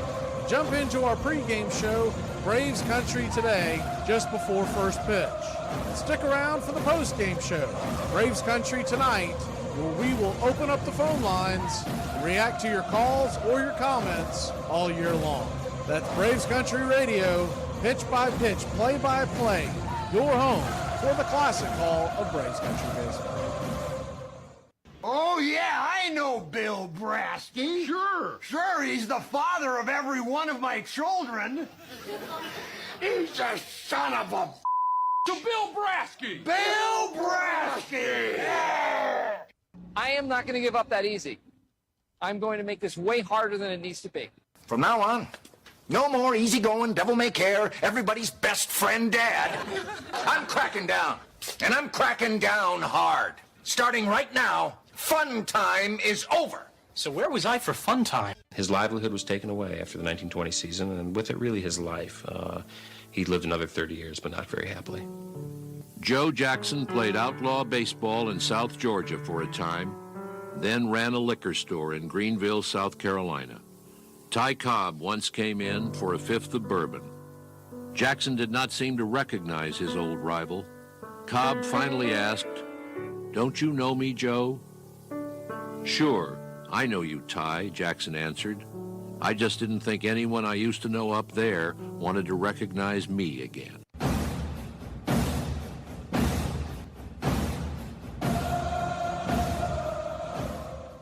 Welcome back to Braves Country Baseball. First pitch on the way to Marcell Ozuna is outside wide for a ball. It's 1-0. Braves nothing, Cubs nothing. The pitch on the way. Off the plate wide for a ball, 2-0. Every time I see the Star Wars kid in the chat, I think of that clip we had where they're talking about what's better, Star Wars or Star Trek, and the guy's yelling, "It's the same thing." The 2-0 down and away, 3-0. So a 3-0 count. Brown 48 pitches in. Swing, and that ball's rifled foul and out of play, 3-1.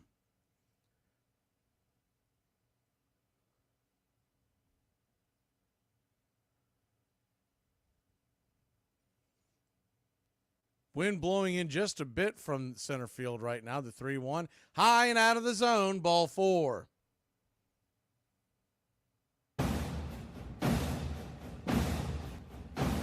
So 1 on, nobody out. And here comes Matt Olson. Be a good time for Matt to get into one.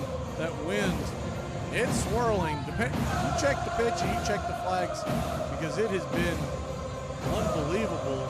Sometimes you look back out there as the first pitch on the way is inside. It goes all the way to the backstop, ricochets towards third. Ozuna probably could have took third if the ball hadn't landed about 5 feet away from the base. That is how wild that pitch was. Wow. We saw another one kick like that yesterday, but not quite to that extent. That was his 97-mile-an-hour fastball, and it ricocheted like a pinball over there.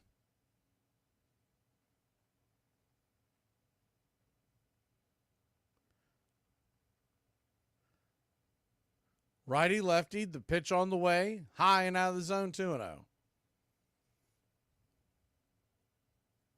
Yeah, both Albies and Acuna, neither one of them had glasses on. Albies didn't make a play on the ball, couldn't find it, and Acuna almost missed it. And I noticed as they were running off the field, Matt Olson didn't have sunglasses on either. They're going to go out there and talk to Brown for a second. Runner on second, a 2-0 count. 0-0 your score here in the fourth.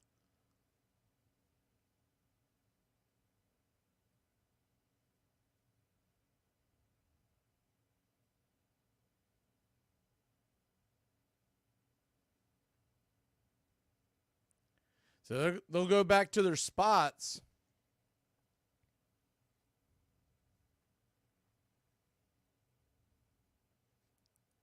Runner on second, no out. The 2-0 to Olson. Here's the pitch. Swing and fouls it straight back 95, about letter high. It's 2-1.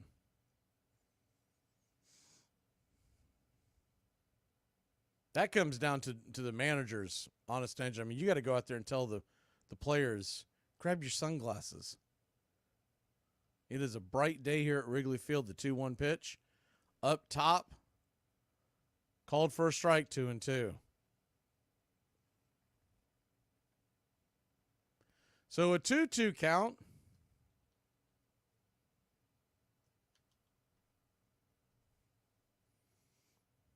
Righty, lefty, the pitch. Swing and fouls it straight back. We'll do it again.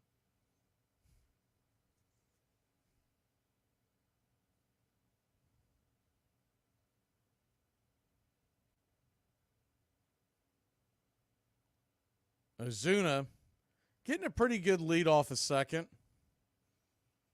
And the way that grass is so slow in the outfield, a single should score him. The 2-2. Swung on, hit hard on the ground, but right at the first baseman. Bush flips it over to Brown covering the bag. Ozuna will move up to third, one away. Now you got a runner on third with one out, and a deep fly ball would get him home. Coming to the plate is Arcia, and they will have the infield in.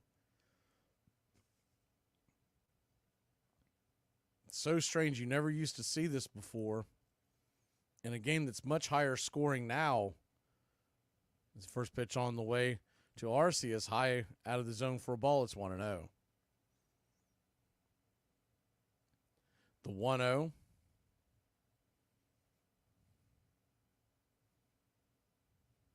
Righty. Pitch on the way. Swing. Pops it up.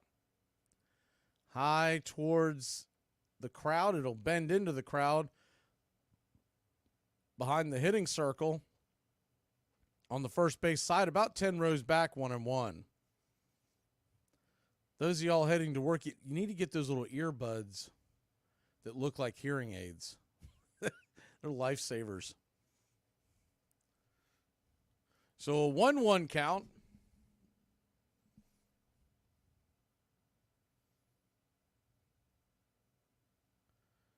Infield drawn in. Brown's going to step off the mound for a second. That's one disengagement.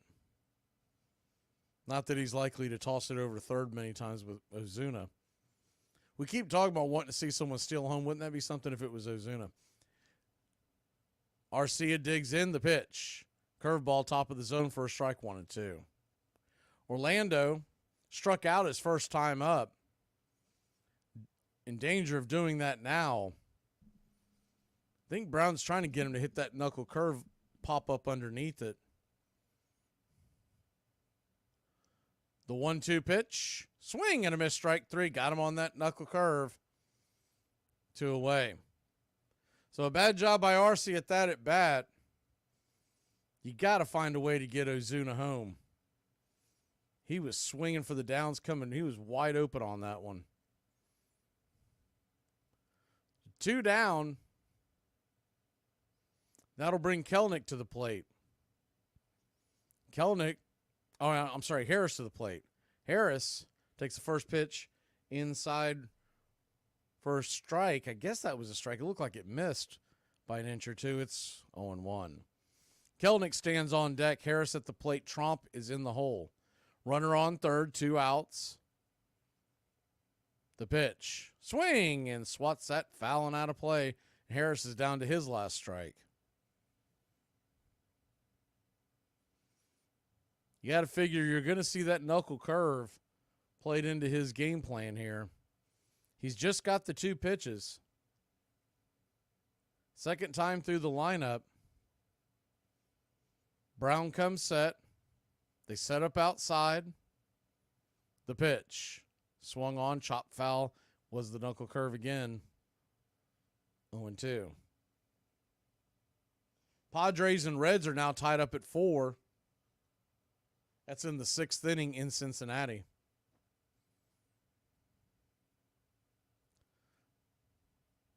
Infield back, the 0-2. Swing and chop set. Knuckle curve foul once again. Pittsburgh is threatening in the 9th. They trail 7-6, but they've got a runner on and nobody out. Looks like it's the top of the order for the Pirates. The 0-2 to Harris. 65th pitch of the afternoon by Brown in the dirt. Good block. They checked down the third base line, but no way did Harris go around. It would have to take a ball that would really get away to get Ozuna to come in. We've seen that ball take weird caroms off that brick wall behind home plate here at Wrigley. The 1-2, curveball, swing and a miss, strike 3. So Harris down on strikes, and Brown sending him to school. Will be back in a flash here on Braves Country. Just a reminder that it costs $0 to be nice. How much, what is it to be an I can Venmo you. That's not the point. It's free, isn't it? You're so stupid. Do you know why I pulled you over? Because I was at the stop sign for too long? Why was you just sitting there? I was just waiting for it to turn green. Where you headed? I'm at home. Okay, where you live? With my parents.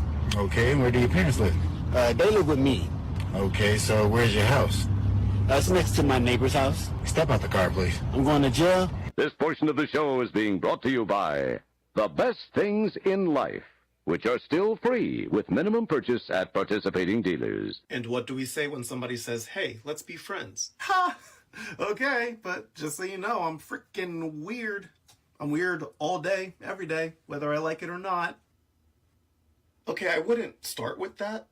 The day after the Black Sox were acquitted, Judge Landis barred all 8 players for life. None of them ever played Major League Baseball again. Judge Landis and the club owners had done their best to reassure the public that the game's honesty had been restored, but fans remained skeptical. Something or someone else was needed to revive their shattered faith. But I tell you what, here comes a guy with big, broad shoulders and skinny legs, and he could hit that ball out of the ballpark. See, a lot of people had stopped going to baseball, and here comes Babe Ruth. Babe Ruth started hitting that ball out the ballpark and then brought him back. Thank you for listening, liking, and subscribing to Braves Country Radio, your home for the classic call of Braves Country Baseball. Swung line drive left field. One run is in. Here comes Brave. Here's the throw to the plate. He is safe. Braves win. Braves win. Braves win.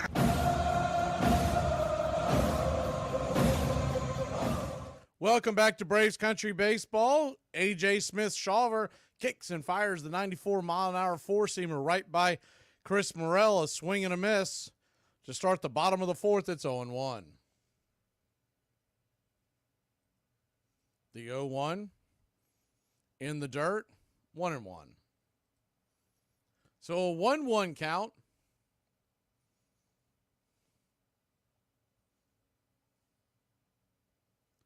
The pitch just off the plate wide. Good take by Morel, 2-1. You got a 2-1 count. The pitch on the way. Swing and pops it up high in the sky into deep left field. Coming in, making the catch right at the beginning of the warning track in the deepest part of left field, one away. Jared Kelnick with the catch, F7 in your scorecard.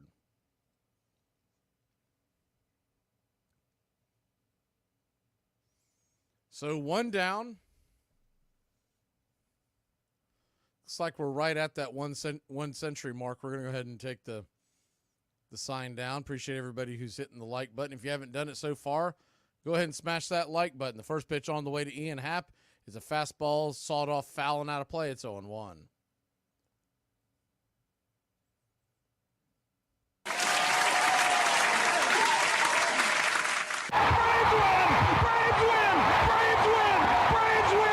The 0-1. Right there for a strike, 0-2. Shocking. Ozzie Albies has sunglasses on. How about that? The 0-2 pitch. 99 miles an hour fastball inside. 1-2.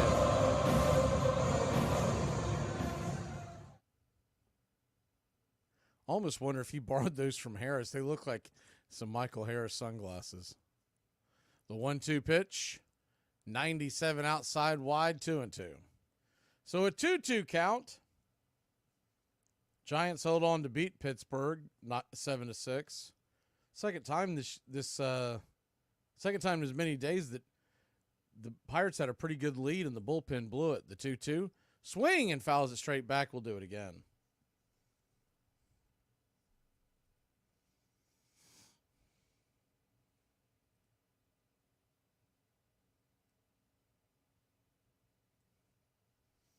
The 2-2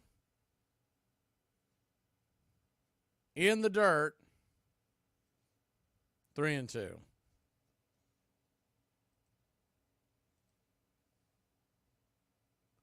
A.J. Smith-Shawver with 4 strikeouts right here in the 4th inning. He is at 66 pitches, so pretty good on that front as well. The 3-2 pitch. Curveball misses inside, ball 4. He walks another one. He'll head on down to first. 1 on, 1 out.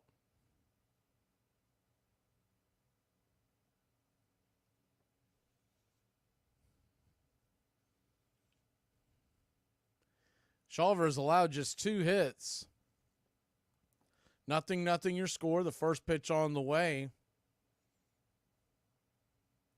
to the right-hander, Nico Horner. Is a swing and just gets a piece of it for a strike. It's 0-1. The 0-1. That was Shawver's second walk of the day. Kicks and fires. Swing and fouls it back 96 miles an hour. 0-2. We've seen him bring it as high as 99 today. They said he's been touching 100 down on the farm. The 1-2. Lifts that teal glove and goes. Swung on and just got a piece of that foul. 0-2. 97-mile-an-hour fastball once again.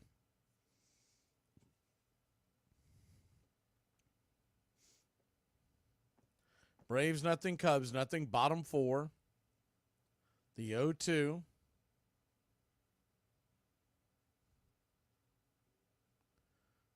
Shawver comes set, the pitch, swung on, pops it up. Will it stay in play? Hey, look at there. Matt Olson's got some sunglasses on. How about that? 2 away. Olson makes the catch over by the dugout. I think after that last inning of the debacle that was the sun and the wind, somebody had to come to Jesus meeting with everyone heading back out to the field. Wouldn't surprise me if it was Chris Sale. He seems like the type that would get all up in your corn grits if you're doing wrong. So 2 down, 1 aboard, and Michael Busch comes to the plate. Wind blowing from right to left and pushing in.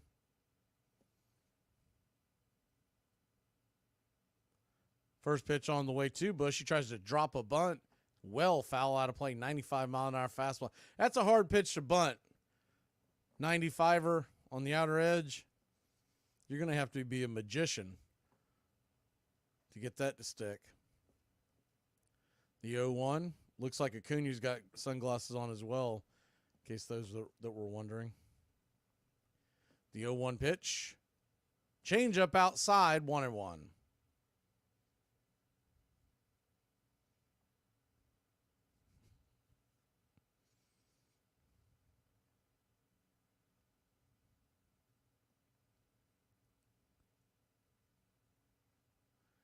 On the play, the runner stole second base with ease. There wasn't even a throw down there. The 1-1 hit hard on the ground right to Ozzie.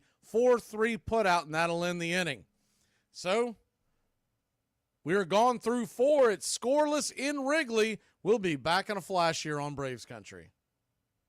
I might be poor. I might be dumb as but I got tattoos, and I feel cute sometimes. Why did you get so drunk? You got drunk. I'm just really exhausted. What's in that cup? Rum and Cokes. Do you have any idea how important this is? We're trying to save the pump cup. Really? This is what you're doing? This is what you're doing? So, I tried to act normal today. Yep. It was the worst minute of my life! Is it November? Yeah. And things are going well? Yeah. Introducing Daylight Savings. What's that? Daylight Savings Time was created to confuse you and make you more depressed than you already were. Wow, it's dark out. It must be getting late. Wow, it's dark out. It must be 3:30. When Daylight Savings ends, you can leave for work when it's dark out, sit inside all day, and get home from work when it's dark out. Yeah, that sounds really bad. Now you get it. Summer was great. I'd hang out with my friends laughing in the sun until 9 p.m. And now some days I don't even see the sun, which is not good. Try it today. I don't have a choice. Go ahead and paint me red and black and call me Jumper Cables, baby, because I'm finna start some today. At the turn of the century, Major League veterans often refused even to speak to new players. Once, early in his career, A shy young outfielder dared compliment a New York Giant for hitting a home run. "Nice hit," he said. The veteran answered, "Go to hell." The young player was Honus Wagner, on his way to becoming the greatest player in the National League. Please like and subscribe today. It's free, and it helps us bring you more. Braves Country Radio, your home for the classic call of Braves Country Baseball.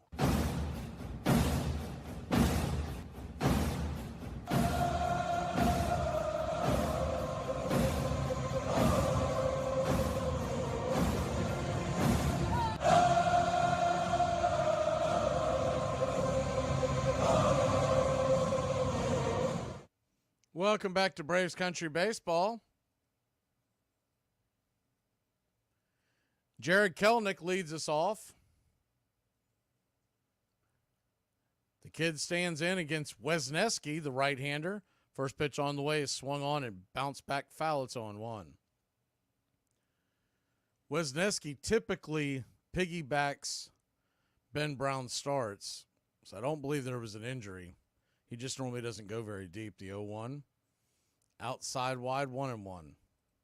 And the reason being is what you saw. He mainly has two pitches. The third time through the order, the batting average against him is really, really high. The 1-1 pitch to Kelenic, sweeper outside, misses, 2-1. So a 2-1 count.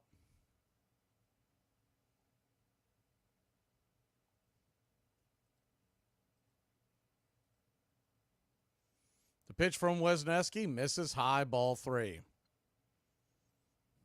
It's very similar to what the Philadelphia Phillies are doing with Taijuan Walker and Spencer Turnbull.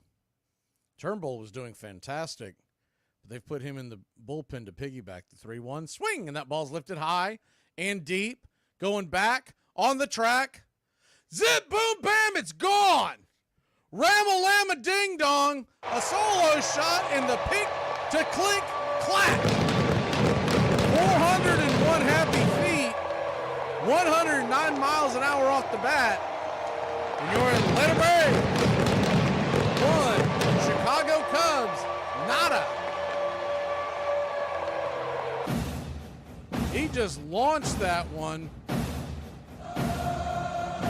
Holy cow. It kept going and going.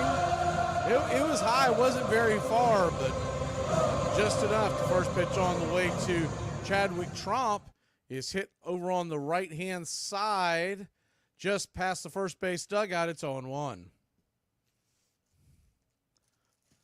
Tromp 0 for 1.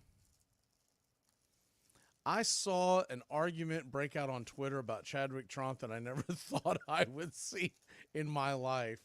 And you've got to really be overthinking things to get in a fight over this one. Is the 0-1 pitch to Chadwick. Swing and a miss over the top sweeper. It's 1-1.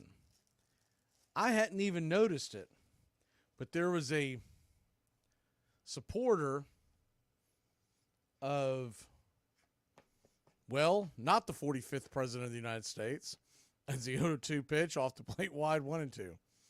And he was upset that Chadwick Tromp, similar spelling, had chosen the number 45 to wear. I had never even, he's been up for 2 years. I never noticed it. The 1-2, swing and a miss, strike 3, and that one away. And he went on this, and I went to look at the guy's profile, and he was a Braves fan. And he went on this rant about how he would never pull for him and all that kind of stuff. And I was like, what in God's name is he talking about? And I had never even noticed that he had the number. And I have no idea if he's trolling, if it's just an inside joke, if it's totally. I mean, that could be his number from when he was a kid. You never know. First pitch on the way to Luke Williams, right there at the knees for a strike. It's 0-1. I've never heard him say one thing for or against in the world of politics is the 0-1. Swing and a miss off the plate, 0-2. It's like, man, someone is living rent-free in your head when you're worried about that kind of stuff. The 0-2 to Williams. Outside wide, 1-2.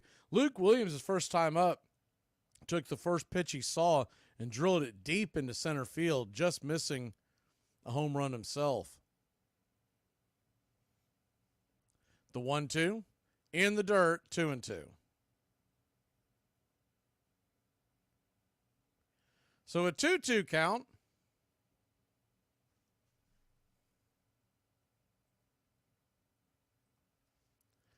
The pitch, swing and a miss. We'll do it again.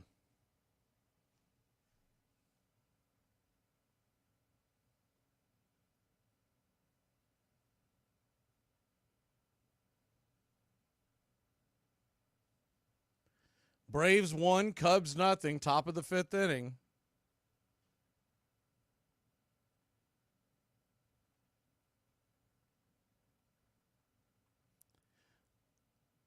The pitch from Wesneski, 94 miles an hour, caught looking at the top, one away.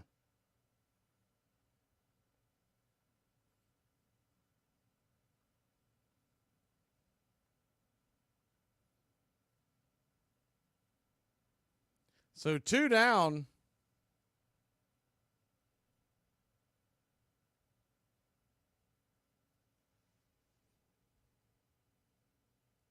And that'll bring the top of the order to the plate. First pitch on the way to Acuna, slapped over to first. Good backhanded stab by the first baseman, making the play. Flips it over to Wesneski, covering the bag, and that'll end the inning. Michael Busch gets the 3-1 put out, but not before your Atlanta Braves put one on the board. It's 1-0 Atlanta. What kind of names were these kids calling you at the pool? Meathead, Fatso, Lard Butt, Rally the Whale. Porky, Hog, Fat Ass, Double Wide, Butterball, those sorts of things, right? In right field, the crowd is tormenting Strawberries, singing Darryl, Darryl. It's a tough time for any kid, and especially now as he stands naked under the world out there in right field, and they taunt him and they chant his name. He takes his cap off and reacts to it. It's just been a tough time. I tell you, it's a tough business. And the chant continues, the taunt of Strawberry. High fly ball to Strawberry. Wind blowing it. One away. Boy, they're really on his case. Armchair. No one ever saw anything graceful or picturesque about Wagner on the diamond. His movements have been likened to the gambols of a caracoling elephant. He's so ungainly and so bow-legged that when he runs, his limbs seem to be moving in a circle after the fashion of a propeller. But he can run like the wind. New York American. A Pennsylvania coal miner who had once hoped to become a barber, Wagner became a star in the Iron and Oil League, and in 1900 joined the Pittsburgh Pirates, where he played shortstop for 18 years. He hit better than 315 seasons in a row, stealing 722 bases, setting league records for at-bats and number of games played that stood for 4 decades.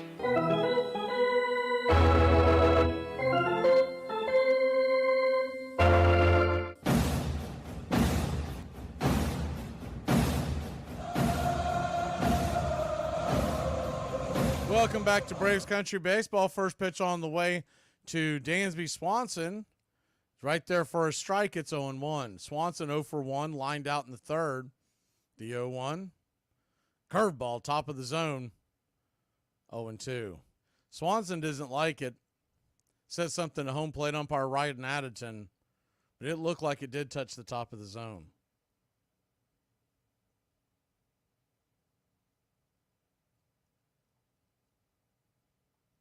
The 0-2.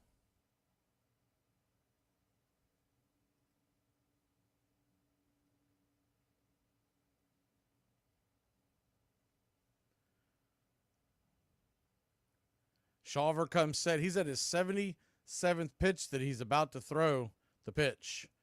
97 just misses the mark. Thought he might get the call on that one. That was close.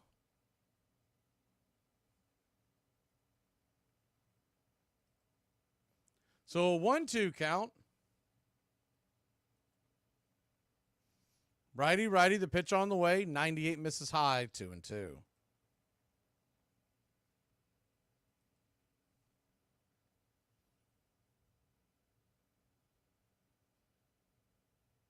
The 2-2. Rocks and fires. Curveball swung on, swatted over to third. Off the glove of Williams. That'll be an infield single. So Luke Williams got 8 up with that ground ball. See how they score. Probably a base hit. He had to dive for it. They do give him an infield single.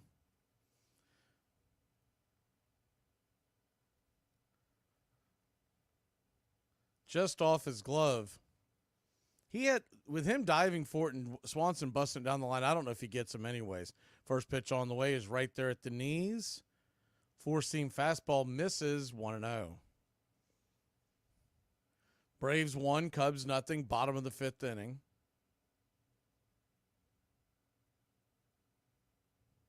The 1-0. Curveball, top of the zone, 1-1. He's consistently called that top shelf curveball for Shawver.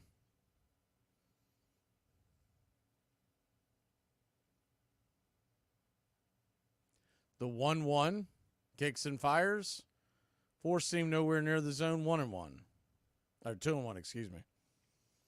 They're showing 1-1 on the screen on the Braves broadcast, but it is 2-1. So a 2-1 count right there for a strike, 2-2. Shawver sitting at 4 strikeouts. His over-under today was 4.5.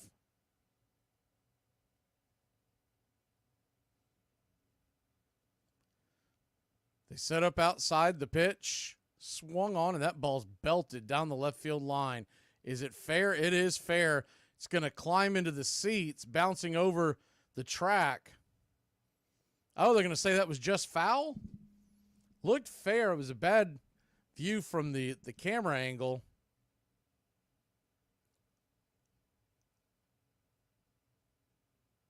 Have to see that again.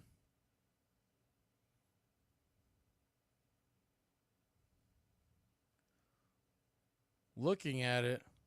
Oh, it actually hit the top of that wall. I thought that was a carom afterwards. So the 2-2 pitch swung on. That ball's belted down the left field line. That should stay foul. It does. We'll do it again. The wall down there in left field, that gray cement, to the naked eye, it looked like it had bounced and then gone over it. Instead, it had hit the top of it. So a 2-2, runner on first, nobody out. Shawver, 85 pitches. Here it goes. Swung on. That ball's hammered down the left field line. Foul. Might want to quit throwing that curveball. He's really tattooing that thing. Gomes, 0 for 1. He's batting 179 with a 472 OPS, but evidently he's getting a look on that curveball. The 2-2. Swing, pops it up. Fastball right there at the knees. Acuna fighting the sun, coming in, making the catch. 1 away. Acuna and Ozzie getting a laugh out of it as they're both sitting there with their sunglasses on now. Both of them had the issue a few innings ago. These day games in Wrigley, I've always noticed on that side of the field, there's usually a heck of a fight with the sun. And that's it for Smith Shawver. So, he gone. Well, he pitched a pretty good game. No runs right now. He is going to be responsible for the man on base.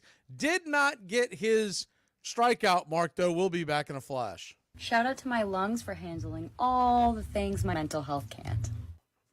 Well, it's summer, and if you're like me, you're having a blast with some outdoor cocktails and maybe beer. There's another drink I've been considering thinking about. That's right. At this point in time, I've decided to mix in a water. Now, a lot of you are probably thinking, how does that work? Great question. You've spent all summer drinking 8 straight seltzers and waking up the next morning feeling like you got hit by a school bus. But when you mix in a water, you give your body and soul a glimmer of hope that it'll overcome the beating you're putting it through. You see, we only get one physical human body on this earth, and I treat mine like a garbage can. So let's crack open a water and see if that fixes things. Is mixing in a water fun? No. It sucks. It feels extremely lame. A borderline party foul. I cannot think of a single thing I'd rather do less when I'm out having fun than mixing in a water. So what are you waiting for? Mix in a water and become a beacon of health today. My ducks are absolutely not in a row. I don't even know where some of them are. And I'm pretty sure one of them's a pigeon. Or a pterodactyl. And it turned out that old Honus was the best third baseman in the league. He was also the best first baseman, the best second baseman, the best shortstop, and the best outfielder. That was in fielding. And since he led the league in batting 8 times between 1900 and 1911, you know that he was the best hitter too, as well as the best base runner. He had a powerful build. His 5'11" 200-pound frame, it was said, featured a massive chest that might have come from a barrel maker's shop, and shoulders broad enough to serve dinner on. His legs were badly bowed, but he had huge hands and arms so long, opposing players swore he could tie his shoes without bending over. Nothing seemed to get past him, and he threw so hard to first base that pebbles, scooped up as he fielded grounders, were said to arrive. Welcome back to Braves Country Baseball. First pitch on the way to Tauchman is swung on, lifted high into right field. Ronald Acuna Jr. fighting the sun, fighting the wind. He running in, making the catch to away. It is really a circus out there today.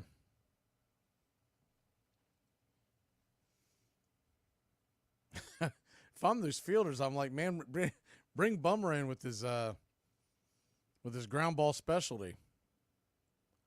Dylan Lee, the new pitcher, 1 pitch, 1 out.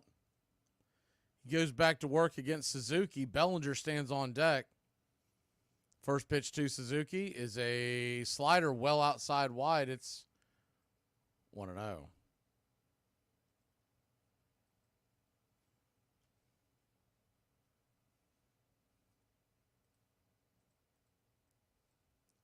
The 1-0. Kicks and fires, down and in, 2-0. So a 2-0 count.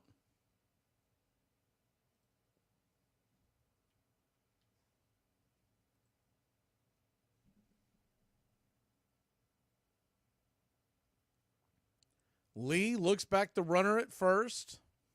Dansby with 2 outs, the pitch. Swing, and just got a piece of that. 2-1.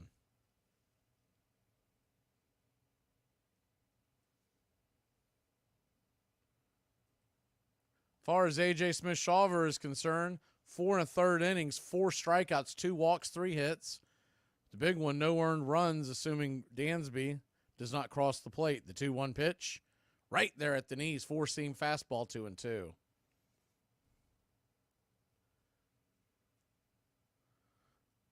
Braves pretty well rested bullpen. It is interesting that here in the middle innings they did not go to Vine, so he could be the guy starting tomorrow. The 2-2 swung on, lifted into center field, coming over, making the catch is Michael the Hawk Harris. 75% of the world is covered by water. The rest is covered by MH2. I don't know how many years on this earth I got left.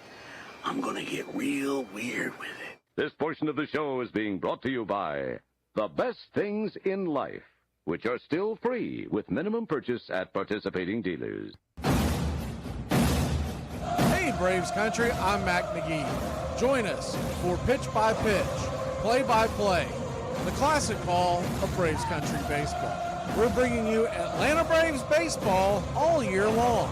Jump into our pregame show, Braves Country Today, just before first pitch. Stick around for the postgame show, Braves Country Tonight, where we will open up the phone lines and react to your calls or your comments all year long. That's Braves Country Radio, pitch-by-pitch, play-by-play, your home for the classic call of Braves Country Baseball. Let me tell you something. If the U.S. government decides to stick a tracking device up your ass, you say thank you and God bless America. Bruh, my ex was like, "Are you already talking to someone else?" I was like, duh, there's a wait list. February 1901. If we had waited for the National League to do something for us, we would have remained a minor league forever. The American League will be the principal organization of the country within a very short time. Mark my prediction. Van Johnson. Join us for Braves Country Baseball, first pitch to last pitch, right here. To everyone who watches my life and gossips about it, don't give up. Season 2 is about to come out.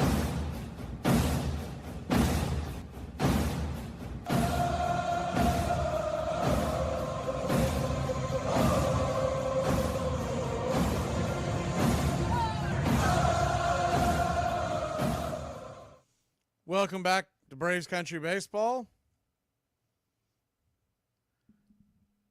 Braves lead this one 1-0. They'll go back to work and try to get some runs on the board. A little bit of insurance. Wisniewski back out to pitch. Ozzie Albies leads us off the first pitch. Sweeper down and in. It's 1-0. They check down the line to third base umpire Gabe Morales, but he says no dice. Wind still blowing in right to left, toward basically from right field into third base. The 1-0. Sweeper misses outside, called for a really wide strike. Bad call by the ump. 1-1. The 1-1. Kicks and fires. Swing, and that ball's lifted into left field. That should be caught. It is. Talkman with the out. 1 away.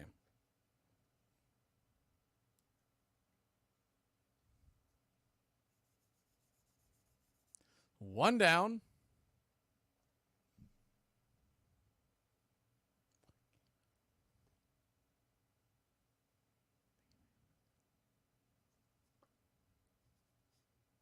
Marcell Ozuna comes to the plate, looking to extend his streak. The first pitch on the way, swatted into center field, but that's going to be right at Bellinger. He comes over to make the catch. A hard hit ball, 2 away.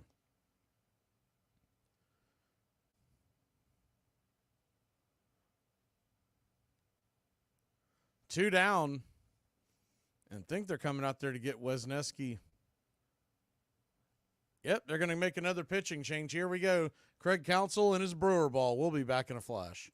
I just want to let you know that if I'm on your For You page, you probably smoke too much weed and you're a little bit mentally unstable. 10 things you may not know about Honus Wagner. Number 1. As a child, Johannes Peter was called Hans by his mother, which later evolved into Honus. Number 2. 3 of his brothers went on to become professional baseball players as well. His older brother, Albert Butts Wagner, is credited with getting him his first tryout. Number 3. In 1898, he won a distance contest in Louisville by throwing a baseball more than 403 feet. Number 4. When the American League began in 1901, the Chicago White Sox offered Wagner a $20,000 contract, but he turned it down, choosing instead to stay with the Pirates. Number 5. When he fielded grounders, his huge hands collected large scoops of infield dirt, which accompanied his throws to first like a tail of a comet. Number 6. In 1905, he signed a contract to produce the first bat with a player's signature, the Louisville Slugger, becoming the first sports person to endorse a commercial product. Number 7. In 1916, at the age of 42, he became the oldest player to hit an inside the park home run. Number 8. He starred as a sports hero in 1919 Spring Fever with Mo Howard and Shemp Howard of the Three Stooges. Number 9. He was appointed as a deputy of the Allegheny County Sheriff's Office in 1942 after he ran for office of sheriff and lost. And last but not least, number 10. A sporting goods store in downtown Pittsburgh was named after him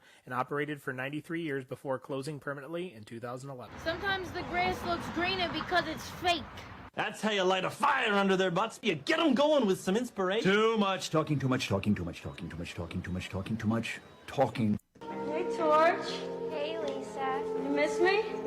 Not much. It is played everywhere, in parks and playgrounds and prison yards, in back alleys and farmers' fields, by small boys and old men, raw amateurs and millionaire professionals. It is a leisurely game that demands blinding speed. back to Braves Country Baseball. First pitch on the way from Little to Olson is swung on and bang foul down the line. First base side, it's 0-1. Luke Little, saw him earlier in this series. 4.97 ERA, the big left-hander. Flips one up there, high and inside. 95 miles an hour, close shave. Spun Olson around, 1-1.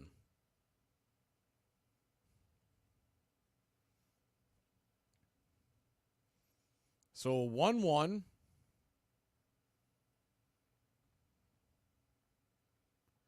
Top of the sixth, 2 outs. The pitch. Inside almost gets him there. 2-1. That was the slow sweeper, 80 miles an hour. Man, the way Olson's been struggling, he should have just stuck his chicken wing out there. So a 2-1. Little lets her fly. Swung on, pops it up. That'll bend back behind home plate, out of play into the stands, 2-2.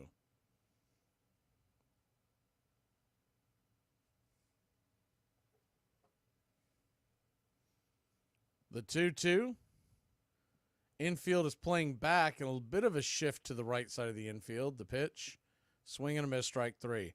So Olson down on strikes. We'll head to the bottom of the sixth, leading just 1-0. You call it nagging. I call it listen to what I said the first time. 5-2 Dodgers in the ninth. Got it. They've done it. Like the 1969 Mets. It's the impossible dream revisited. And Myers bringing it. And the pitch is hit in the air. Foul off first. Benzinger backing and calling. And the 1990 World Championship belongs to the Cincinnati Reds. Bell, left field, way back. Blue Jays win it. The Blue Jays are World Series champions as Joe Carter hits a 3-run home run in the 9th inning, and the Blue Jays have repeated as World Series champions. I be like, why these people staring at me? I be forgetting I'm fine. When the National League dropped 4 of its less profitable teams, Johnson saw his chance. He established new clubs in Boston, Philadelphia, Baltimore, and Washington. Snapped up newly unemployed players, then began raiding active National League rosters. Lured by an average of $500 more per season, 111 National League players jumped to Ban Johnson's brand new American League, including the great pitchers Cy Young and Rube Waddell and the notorious John McGraw. The National League owners complained, threatened, mounted lawsuits, quarreled among themselves, but they could do nothing. Ban Johnson was not going to go away. Braves Country Radio, your home for the classic call of Braves Country Baseball.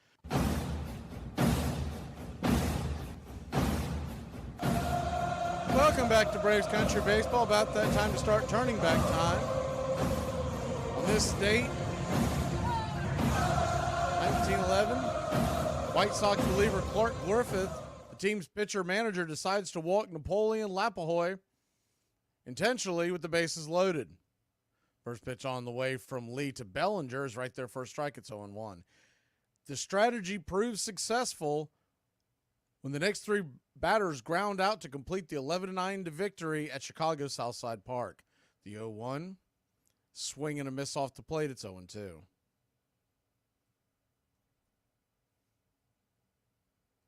Braves 1, Cubs nothing. Bottom of the 6th, the 0-2 pitch, swing and a miss, strike 3. Dylan Lee coming out of the pen. He's looked pretty sharp his last few times out.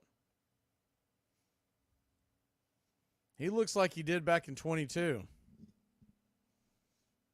So Brian Snecker's going to come get Lee, and we'll play this game heading to go get the right-hander. We'll be back in just a flash. We're going to hit the scoreboard and turn some time back when we come back in just a second. Join the Country Club today. The first month is free. You'll have access to badges, one-of-a-kind emojis to display your Braves pride throughout the ball game. You also get instant access to our video drops, members-only chat, wallpapers, and more is on the way. Help support Braves Country Radio. Join the country club today.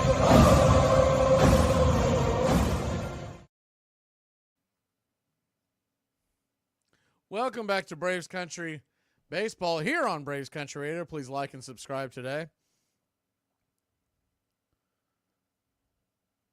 On this date, 1924, right-hander Walter Johnson struck out 14, including 6 consecutive batters to tie an American League mark en route to tossing a 4-0 one-hitter over Chicago.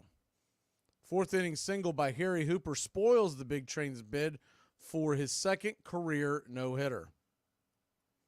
Here on the out-of-town scoreboard, let's take a quick look. You got Padres and Reds tied at 4 in the top of the 9th in Cincinnati. Rockies lead the A's 2-0. They just got going. That game's in the second. Yankees 5, Mariners 0. That's a final. Aaron Judge and Stanton both hit home runs today. Giants beat the Padres 7-6. Later on tonight, you got the Blue Jays at the Tigers, and Orioles are at the White Sox. So coming in out of the pen, Mr. Pierce Johnson to face Morel. The first pitch on the way from Pierce, 94 right down the pipe. It's 0-1.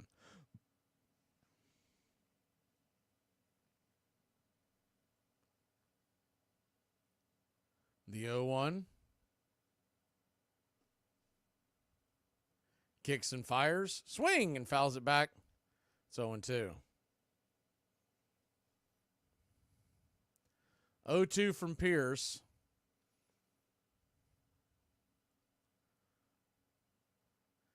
Darius Vines is still on the roster, so he could be lined up to pitch tomorrow. We'll have to see how this plays out. The 0-2. Down and away, 1-2.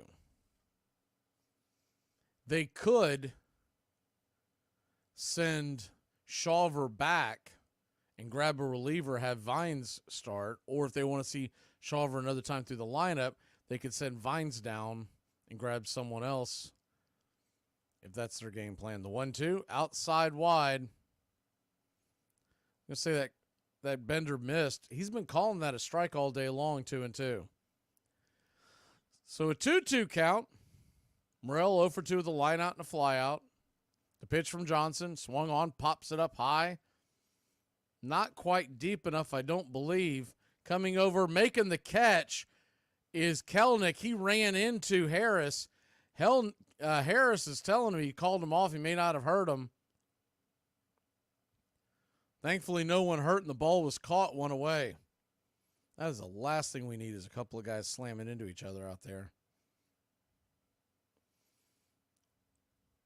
You saw Harris call him off, but he was kind of far away, Kelenic was, so he may not have heard it. But I think Harris's point is, pay attention. First pitch on the way is a curveball in the dirt to Happ. Misses for a ball, it's 1-0.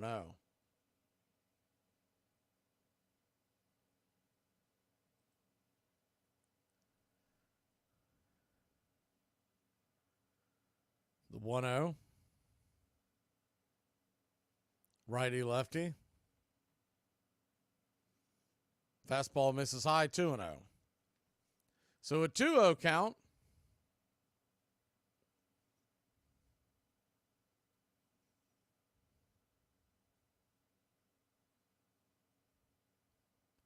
Johnson lets her go. Swung on, chopped foul down the first base side. Went to that curveball.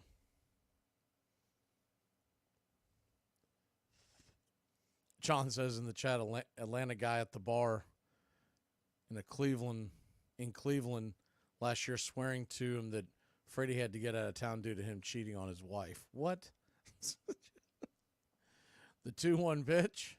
Swing, and that ball's hit high down the right field line into the right field corner. It'll slap up against the ivy. Acuna's got it, gets it back in, but not before a 2-out double puts a runner in scoring position for the Cubs.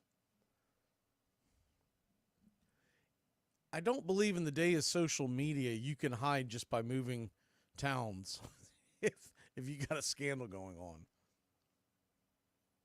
Have you been watching the news? So 2 down, runner in scoring position. Ian Happ's 10th double of the year.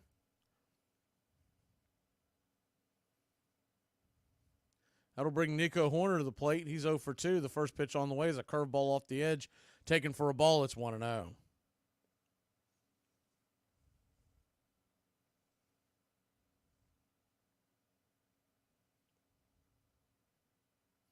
The 1-0. High and inside. 95. Some chin music. I don't think that was intended. It looked like they were set up outside. That fastball just sailed on him. I don't know how that missed his helmet. That was close. So a 2-0 from Pierce Johnson. Second time we've seen him since he's come off the IL last weekend. Righty. The pitch on the way. Outside wide, ball 3. Standing on deck is the left-handed bat of Michael Busch. Not really what you want to do here if you're Pierce pitching around the right-hander. The 3-0 from Johnson. Just grabbed the top of the zone. Might have been a touch high, but we got the call, 3-1.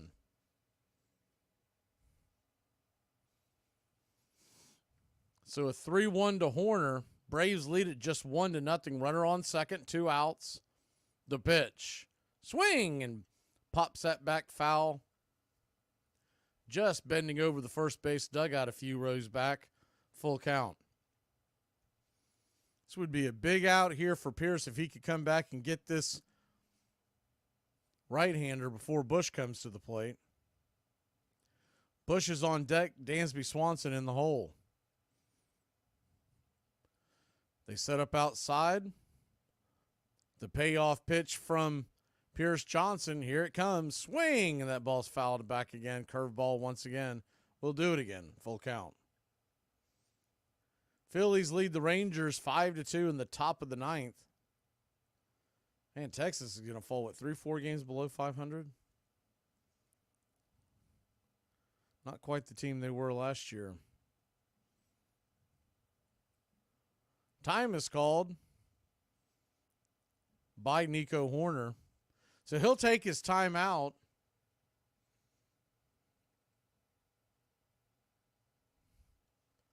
The payoff pitch from Pierce. Lets her go. Outside wide, nowhere near the zone. Ball 4. So he loses Horner after giving up the double. And Pierce Johnson in some trouble here. Runners on first and second. 2 outs. And the left-handed bat with 7 home runs on the year. Here comes Michael Busch. In theory, if Snicker wanted to go get him, he could go get Johnson right here. He's faced the minimum, but he's going to let it roll. The first pitch on the way is a curveball right there at the top of the zone, taken for a strike. 85 miles an hour. It's 0-1. The 0-1.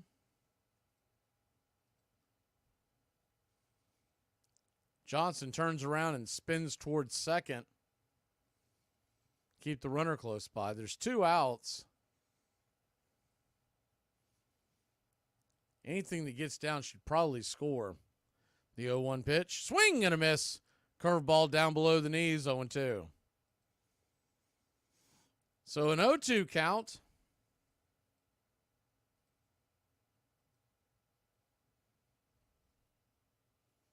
Braves 1, Cubs nothing. Pierce Johnson 1 strike away from getting out of this jam. The infield is back slightly to the right on the left-handed bat of Busch. The 0-2 from Pierce. Caught looking, strike 3. Froze him. Yak him. Rock the Casball, baby. We'll be back in a flash. I don't feel like you've done enough today to even get a participation trophy. Riggins.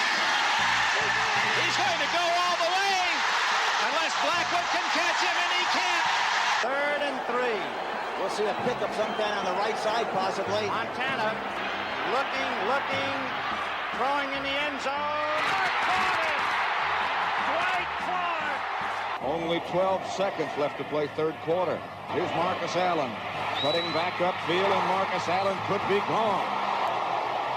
74 yards for Marcus Allen. The quiet man of this football team, Scott Norwood. He can fire the shot heard round the world now. Here we go with 8 seconds to play. High drama here in the Super Bowl. But in the air, it's got the distance. It is. Oh, God! You know how I feel. I will be proud to lead you wonderful guys into battle anytime, anywhere. Being alone isn't that bad. It's a great opportunity to get to know yourself and be comfortable with who you are. I already love myself. I just want to French someone. In 1903, weakened by their own squabbling, the National League owners sued for peace. Van Johnson had won. A new national agreement was negotiated. Now there would be 2 major leagues, separate but equal, honoring one another's contracts, both retaining the reserve clause that kept players bound to their owners for life. A 3-man national commission was appointed to settle disputes and see that the regulations were enforced. Power was supposed to be shared equally, but Van Johnson saw to it that he was really in charge. The players were not represented.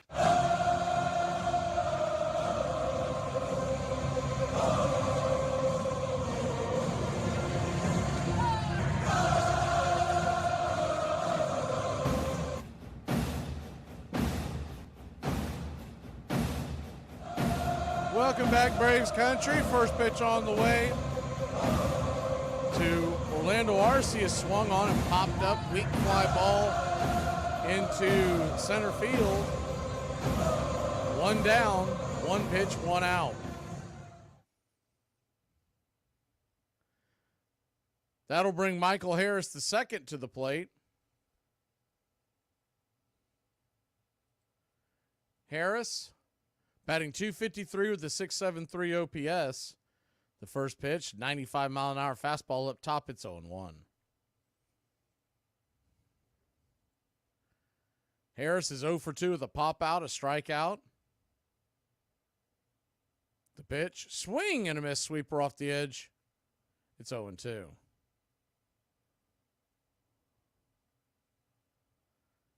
Michael,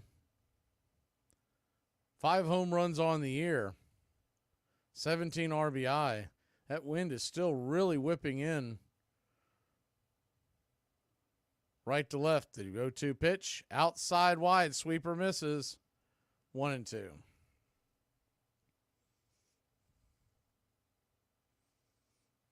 Kelenic stands on deck. They could go to Duvall.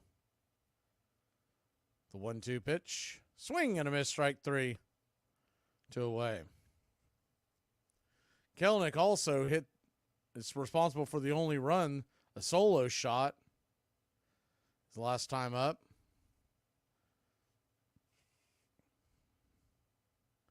Jared's 3rd home run of the year. Kelenic will go to bat. The first pitch is right there at the knees on the outer edge for a strike. It's 0-1.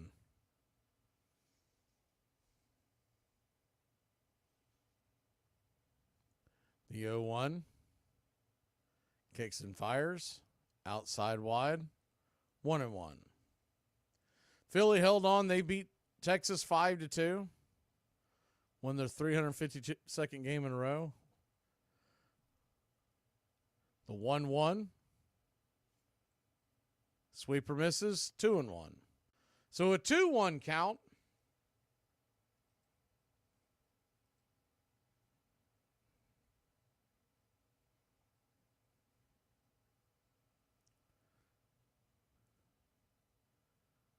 Kelenic trying to find any way to get aboard. Chadwick Trump stands on deck.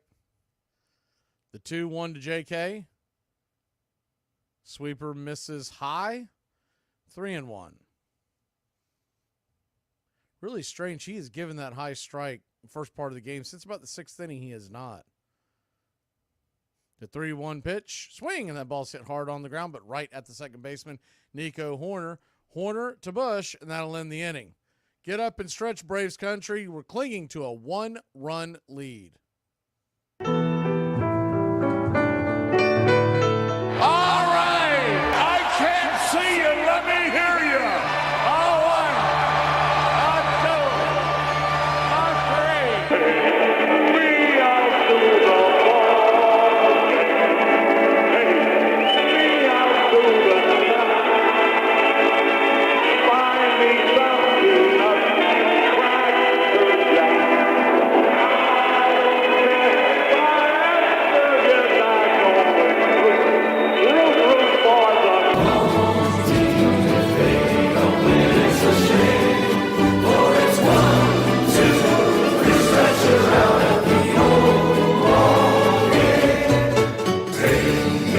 to the ball game.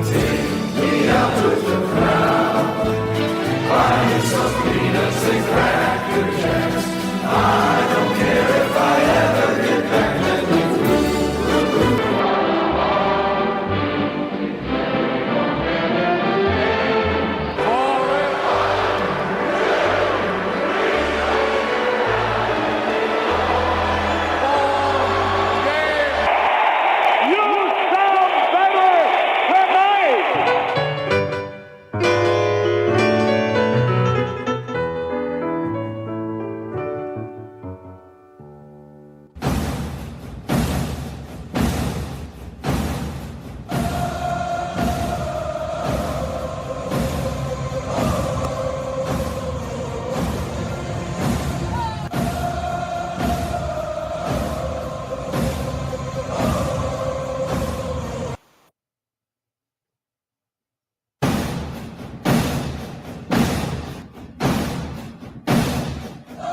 Welcome back to Braves Country Baseball. Joe Jimenez comes in out of the pen.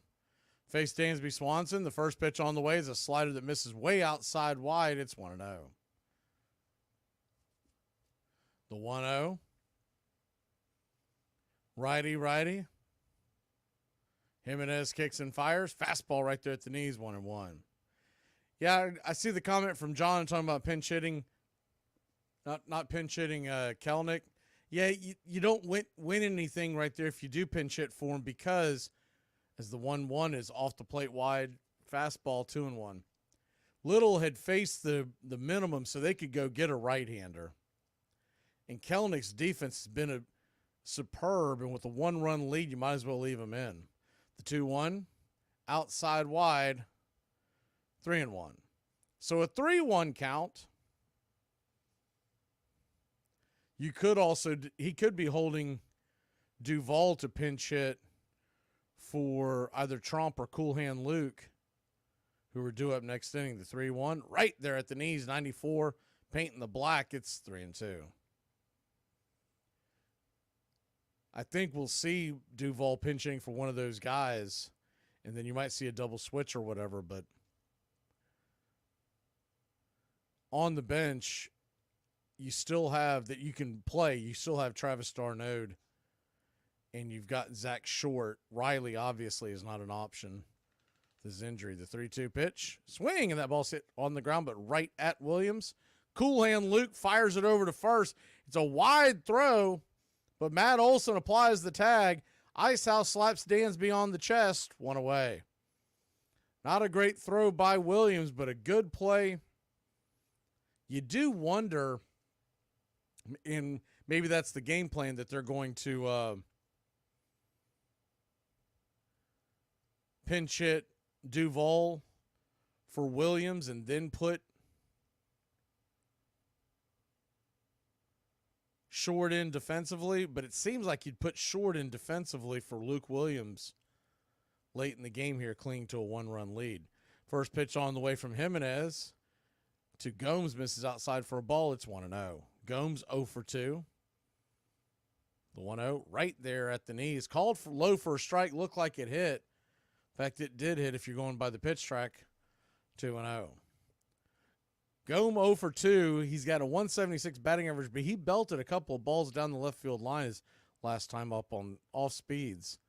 The 2-0 misses outside, ball 3-0. They have walked the number 9 catcher twice already in this series on 4 straight pitches. Will it be number 3, the 3-0? Fastball right there at the knees, 3-1. You got to challenge this guy. You don't want to put him on with the top of the order due up. You do have the 1-run lead, so the 3-1 pitch, swing, and pops it back foul and out of play, full count. So a full count.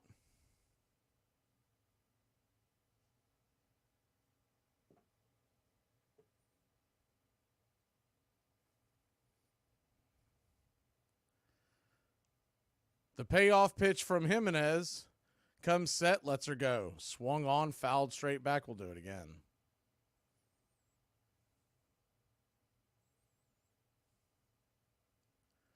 Braves 1, Cubs nothing.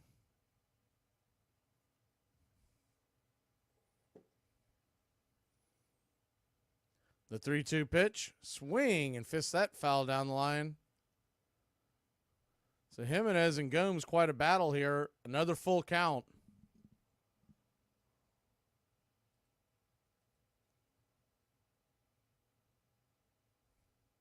The 3-2.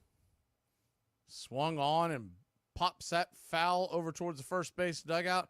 Out of play. Bottom of the 7th, 1-0 your score, Atlanta.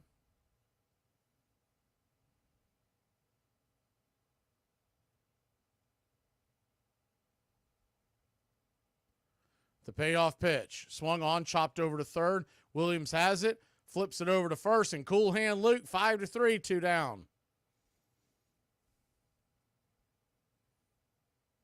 Good defensive play there. That was 9 pitches in that at bat. So 2 down. The top of the order due up. Talkman,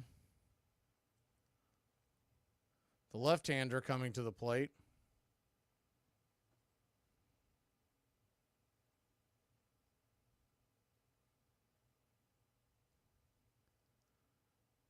Righty, lefty, Jimenez kicks and fires right there at the knee. Slider on 1. The 0-1. Pitch on the way. Swung on, chopped foul off the plate. 0-2.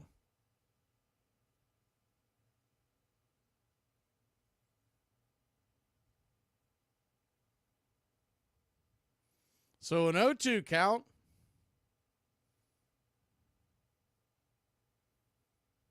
The pitch. Swung on, and that ball slapped back foul. Fisted it right back behind home plate.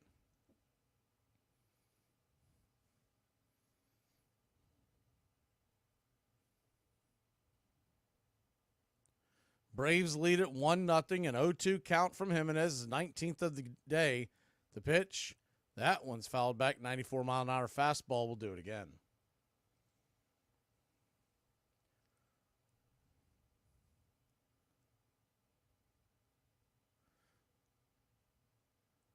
Trump sets up inside. The pitch, swing, and pops it up, foul. That was the bender, the slider. That's going to get out of play. Standing on deck is Suzuki. 2 down. The pitch. Fisted, foul again, 95-mile-an-hour fastball. Talkman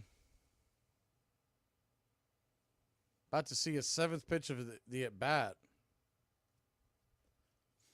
2 really long at-bats here. The 0-2 from Jimenez. Slider, did he go around? They're going to say he did not. 1-2.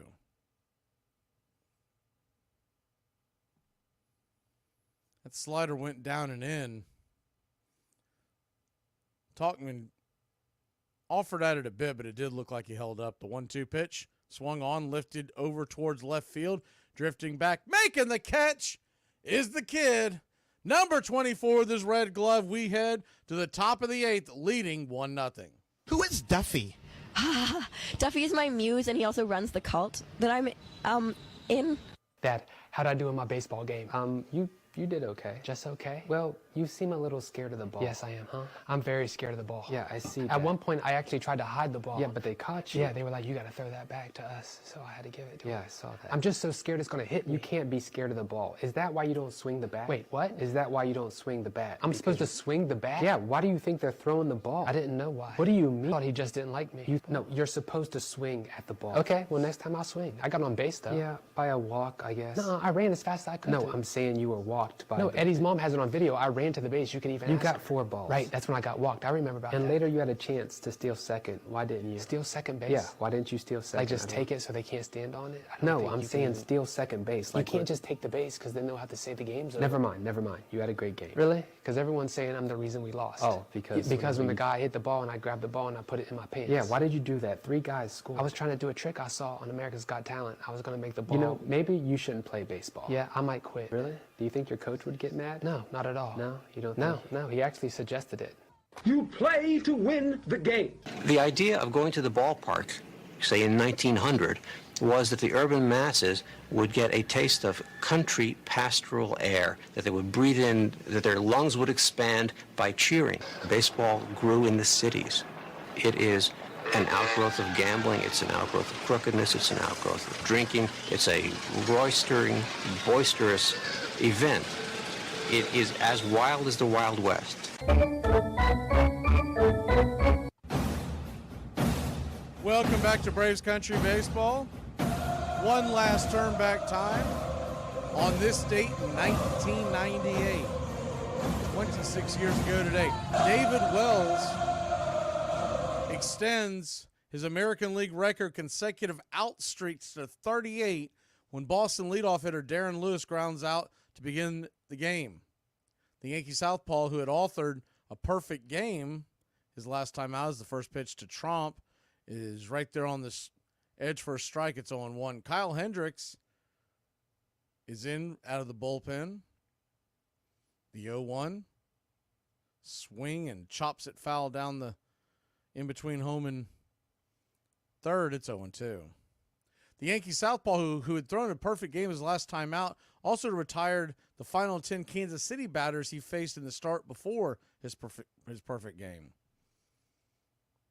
The 0-2 slap back foul into the crowd behind home plate. Braves 1, Cubs nothing, top of the 8th. The 0-2. Swing, and that ball's rifled into right field. That's going to get down for a base hit. Let me look for the button, and it's been a while. There we go. 1 on, nobody out.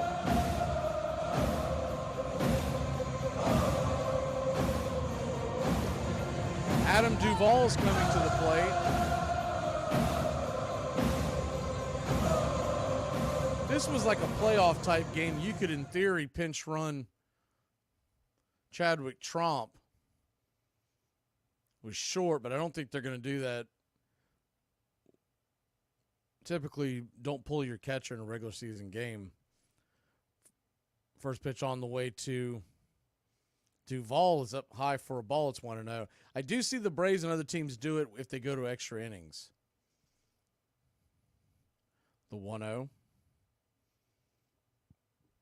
Top of the zone, first strike, 1-1.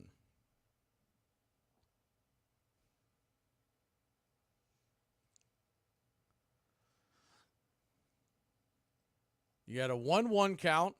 Runner on first, nobody out. The pitch. Swing and lifted out of play. First base side, 1-2. Rockies lead the Oakland Athletics 2-0. Midway through that game.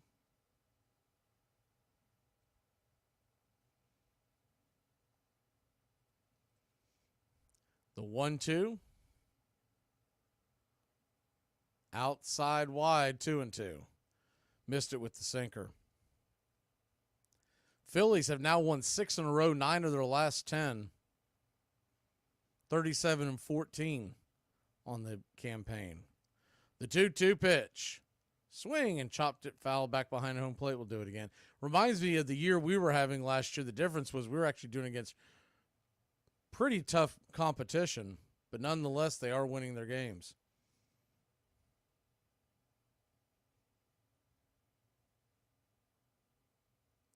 So a 2-2. The pitch, outside wide ball 3-3-2. As far as Austin Riley is concerned, best case scenario would be this weekend. I got to see it to believe it. The way they have bubble wrapped him, you would think in theory he could probably play Friday or Saturday, but the 3-2 pitch, down and away, ball 4. So Kyle Hendricks comes out of the bullpen. Remember, he's normally a starter. He got taken out of the starting role after some bad outings. But you wonder how this might throw him off coming out of the pen. He comes into today with a 10.57 ERA. Ronald Acuna Jr., first pitch on the way. Top shelf for a strike. It's 0-1. Acuna 1 for 3. An infield single his first time up. Hard hit ball right at Dansby Swanson. The 0-1. Inside almost gets him. 1-1.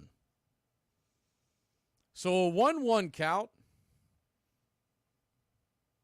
The way they have painted it, we could see Riley by Saturday, maybe even Friday, as the 1-1 is slice fouling out of play 1-2.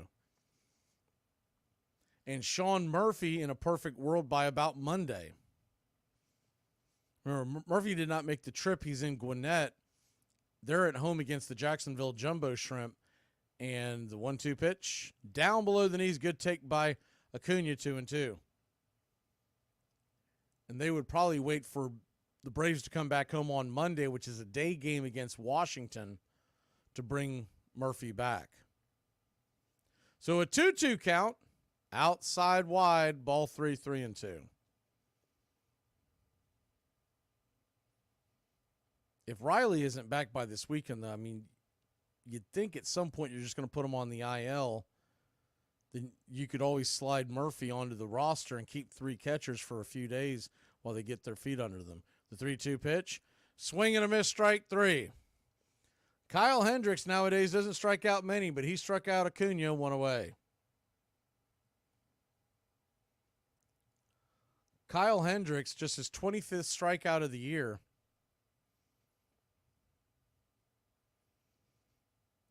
So runners on first and second, 1 out. That pitch was a touch out of the zone as well.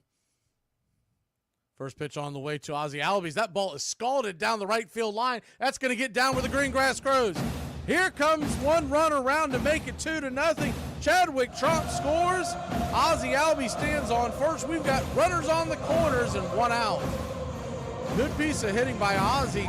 Bad luck there.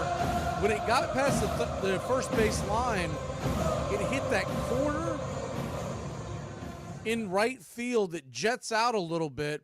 If that stays into the field of play, it probably gets into the corner, and you're probably talking about probably 2 runs and probably Ozzie standing on second. But it caromed off that wall and came right back to Trump. They're kind of going to come out there and talk to Hendricks. It doesn't look like they're pulling him. Tommy Hotovy, the pitching coach, is out there in his best Bill Belichick hoodie on. He'll head back to the plate. To the dugout.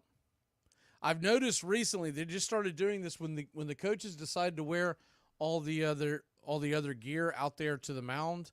They still are putting their numbers on their sleeves, or somewhere on their shirt. First pitch on the way to Ozuna is on the way, and Ozzie Albies takes off, and he is safe.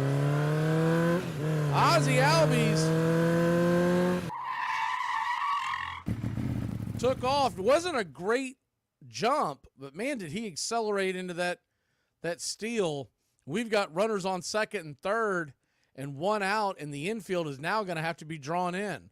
No longer double play intact. The 0-1 swing, and that ball's belted high and deep. Going back on the track, making the catch at the ivy, but that is going to be another run as Adam Duvall comes in. It's 3-0 Atlanta Braves.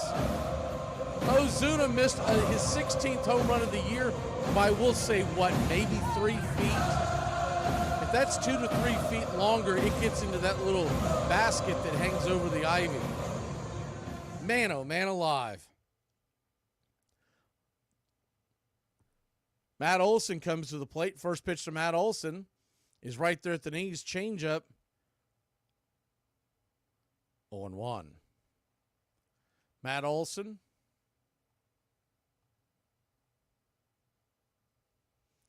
Oh for 3 on the day. The pitch swung on. We'll make it 0 for 4.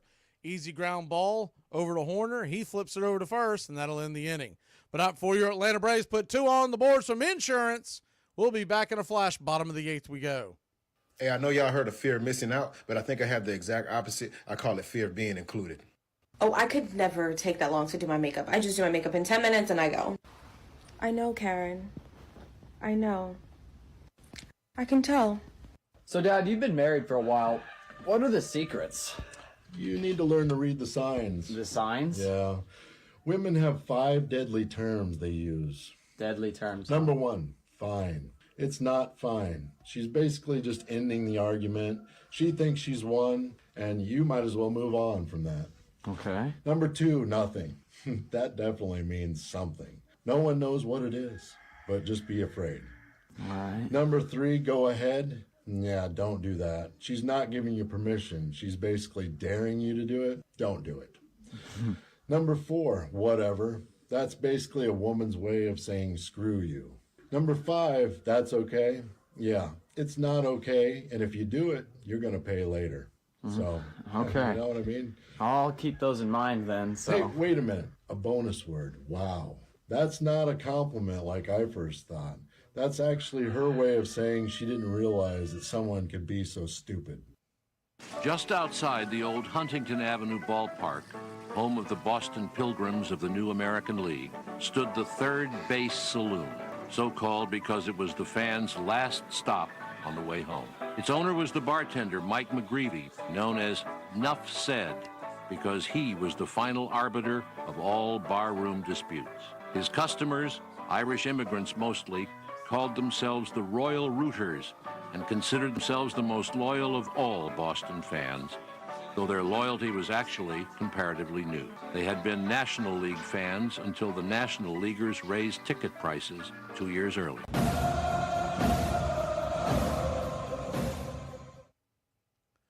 Welcome back to Braves Country Baseball. Your Atlanta Braves will bring A.J. Minter in. First pitch on the way from A.J. is swung on and slapped back foul. It's 0-1.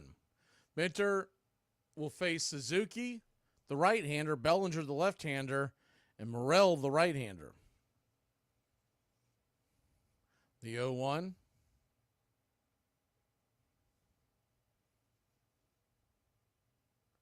Kicks and fires. Fastball just grabs the outer edge. That's a really wide strike. We'll take it, but it's 0-2. Honest engine. That was probably about 2 or 3 inches off the plate. So the 0-2 from AJ. Changeup misses wide. Well wide of the plate. Might as well keep throwing it out there if you're going to get the strikes called, right? So 1-2 to Seiya Suzuki. He is 2 for 3 with 2 singles. He's got 2 of the Chicago Cubs' 4 hits today. The 1-2 pitch. Down below the knees. Changeup 2-2.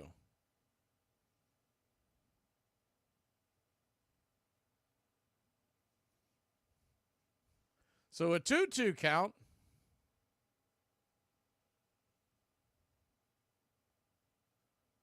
The pitch on the way. Swing, and that ball's lifted high into right field. Going back on the track. Making the catch is Ronald Acuna Jr. 1 away.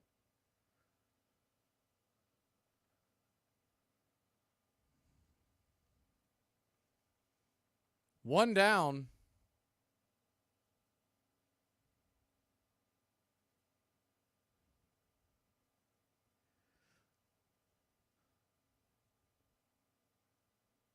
Cody Bellinger comes to the plate. Bellinger. Time is called. I believe by Bellinger. You only got a couple of, hey, 4-putt, good to see you. Haven't seen you in a while. Only got a couple of baseball games tonight. You do have the NBA playoffs. The first pitch on the way to Bellinger. Swung on, pops it up. High in the sky, can of corn. Who wants it? Arcia makes the catch. Over at short, 2 down.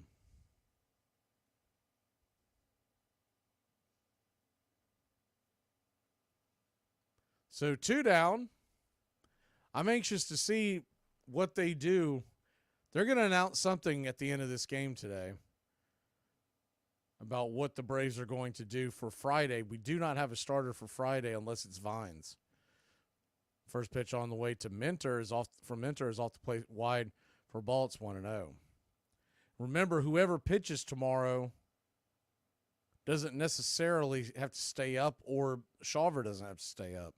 The 1-0 swung on and swing and a miss, 1-1. Thought he hit it foul just the way he peered at it, but missed it completely. So a 1-1 count.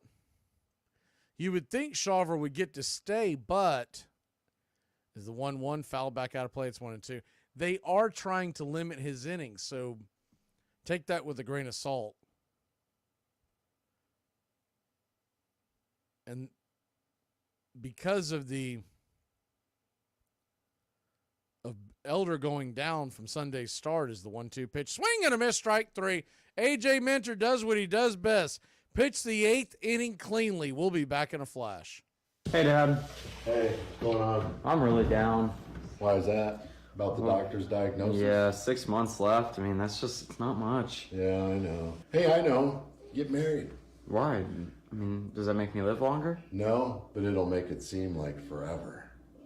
No, I think we really need to be in front of a television set. You take TV out of this relationship, it is just torture. Man, the way that so many of y'all get on this app every single day and clock in, punch in your time card, like it is your duty to comment on every single video that you come across, just looking for an argument. Just begging everybody, please argue with me. You just need somebody to talk to, huh? I mean, is that it? What's going on at home, babe? I'm not offering. Don't call me. Circling back to the therapy option, let's start there. You need help. This behavior isn't normal. Let's take a break from the tic-tac videos and unpack those mommy issues. They're talking good about you. You want to read that tweeter machine, man. Everybody's getting on that tweeter machine. You want to read it. My tweeter machine is turned off. On October 1st, 1903, Nuffset and his Royal Rooters were among the first to pass through the turnstiles to see the Boston Pilgrims take on the Pittsburgh Pirates in the very first championship series between the two leagues. It would be a best-of-9 game contest. Realizing that this was a golden opportunity to prove the superiority of his new league, Van Johnson ordered the Boston owner to beat Pittsburgh. Pittsburgh had been favored to win, but Boston was aided by a series of disasters that undercut the Pirates. One pitcher had been injured. Their star shortstop, Honus Wagner, was playing hurt. And just as the series got underway, Ed Doheny, another pitcher, suffered a mental breakdown and was sent to an asylum.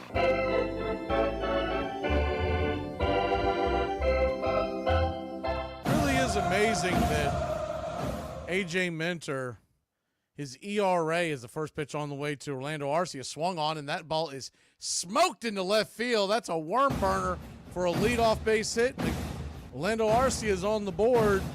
1 on, nobody out. Let's get some more insurance runs. A.J. Minter's ERA before the 9th inning is microscopic. I think if the numbers are right, it's around 1.2. But in the 9th inning, it's 7.5. First pitch on the way to Michael Harris, the second, is right there for a strike at the knees. It's 0-1. Kyle Hendricks is back out there to eat another inning.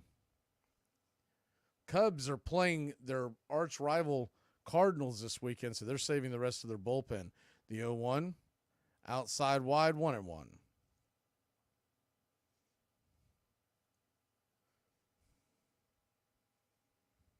A 1-1 count. Righty, lefty. Hendricks comes set, the pitch on the way. Swing and fouls it back. 1-2. Michael Harris II stands in with a .251 batting average, .669 OPS. He does have 5 home runs on the year. A pop out and 2 strikeouts today. The 1-2. Swing, and that ball's hit hard into right field. Will it be caught? It will. Running, making the catch is Seiya Suzuki. Scattering back towards first is Orlando Arcia, 1 away. Thought he might have gotten that one into the gap, but good running catch by Suzuki. So 1 down. Here comes Kelenic. Kelenic with the solo shot. First pitch on the way to JK is swung on and fouled back out of play. It's 0-1.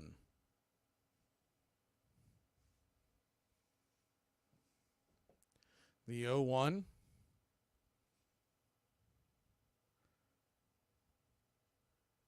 Hendricks looks in, lets her go. Swung on, grounded over towards second. It's going to be a force out at second. 4-6 the put out. Kelenic will beat any kind of relay to first, 2 away.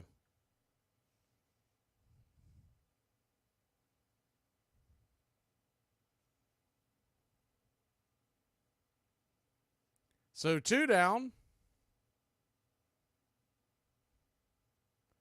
And Chadwick Tromp coming to the plate. Tromp, 1 for 3. Going to flip it over there to Kelenic, keep him close by. Jared Kelenic doesn't run often, but he will go.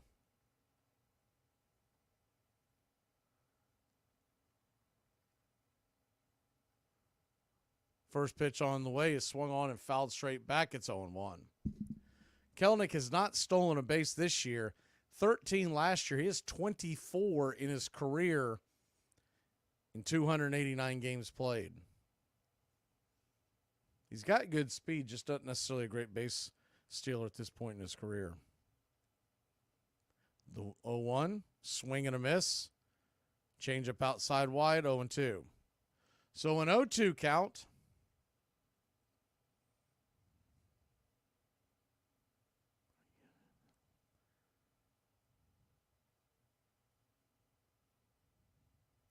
Time is called by Chadwick.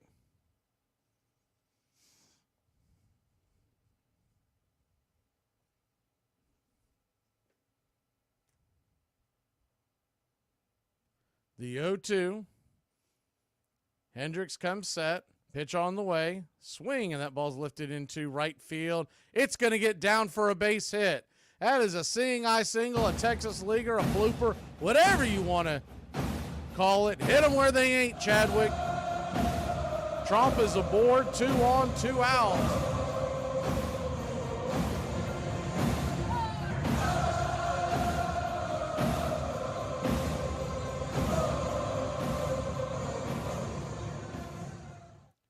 And 2 short will come to the plate.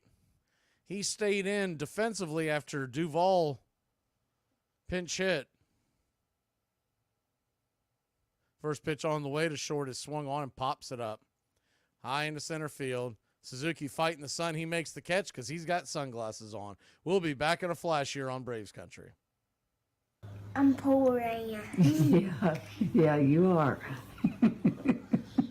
Armchair presents the world's first star in your own radio commercial. Okay, guys, whenever you hear this sound, insert your name. Hi there. Braves Country. Sorry I'm late. Sometimes there just aren't enough hours in the day to be a neurosurgeon and a swimwear model. Oh, am I thirsty? How about it? Braves Country. Got anything tall and cool? Oh, those. Braves Country. You are so thoughtful. But of course, Braves Country. The first choice for every occasion. You know, I have a confession to make. If I ever had a son, I'd want to name him Braves Country. Oh. Braves Country. Come here. Now. Braves country. Braves country. Braves country. Well, you did very well in your first commercial. Braves country. Have a Braves country. You've earned it. Armchair. Do you ever miss the six-pack when you blow up between fights? I'd rather be fat and happy than ripped. And like these people who are ripped all year round aren't happy. I'm not arsed. I don't care what they say. This six-pack's sound. I look great, but I'd rather be fat and happy, lad. I think those Boston fans actually won that series for the Pilgrims. We beat them 3 out of the first 4 games, and then they'd start singing that damn Tessie song. You could hardly play ball. They were singing Tessie so damn loud. Like when Honus Wagner came to bat, they'd sing, Honus, why do you hit so badly? The Boston Americans made it 5 victories out of 8 games played, which gives them a clear title to the highest honor ever achieved in baseball, Boston Globe. The games proved so popular that the two leagues decided to hold a championship series every year. A team from Boston had beaten a team from Pittsburgh just 650 miles away, but the owners insisted on calling it the World Series. Welcome back to Braves Country Baseball. Eyeglasses is coming on to try to slam the door shut here with the 3-0 lead. Now, I didn't see that 4-putt. That's interesting that the Tampa Bay Rays leaked a story of wanting Bryce Elder and Owen Murphy for Zach Eflin. I'm assuming that was preseason. I don't know if they would trade Murphy, but the Elder for Eflin is interesting. The question would be the money that they paid. I don't know if Atlanta would want to absorb it. So could they get, if they give up Owen Murphy, are they paying the freight?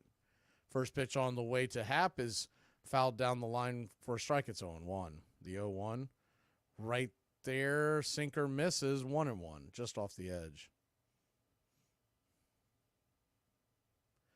What's interesting about that is that could come back into play later in the season as the 1-1 pitch. Swing and a miss, 1-2. Tampa Bay Rays are currently 9.5 games out of the American League division, Eastern Division race. The 1-2. Swing and a miss, strike 3. Get your eyeglasses out. 1 away. Good pitch. When he's got that changeup that just leaks down below just before you take a stab at it, that is a hard one to lay off of.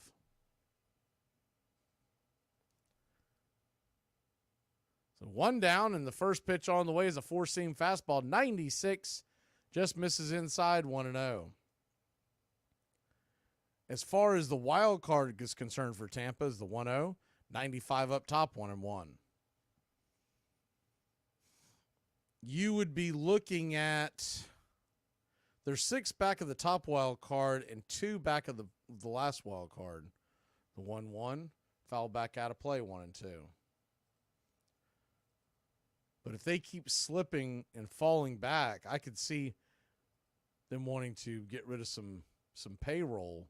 But would the Braves take on the money? The 1-2 pitch, swung on, lifted high into right field, fighting the sun is Ron Acuna Jr., and he'll get the out. 2 down. So 2 down.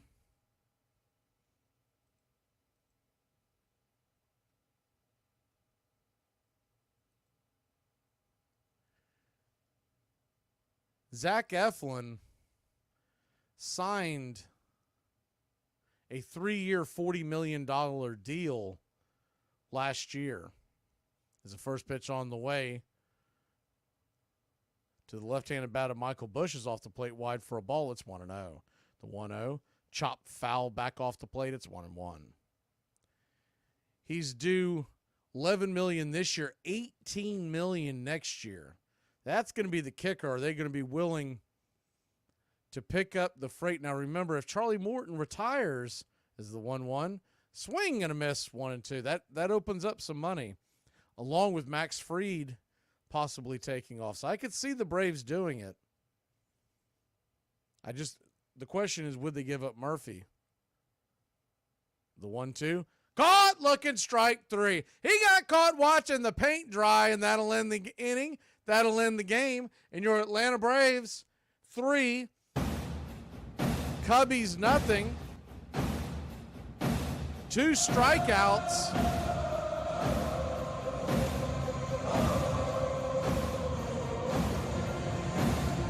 For Eyeglasses, Raisel Iglesias.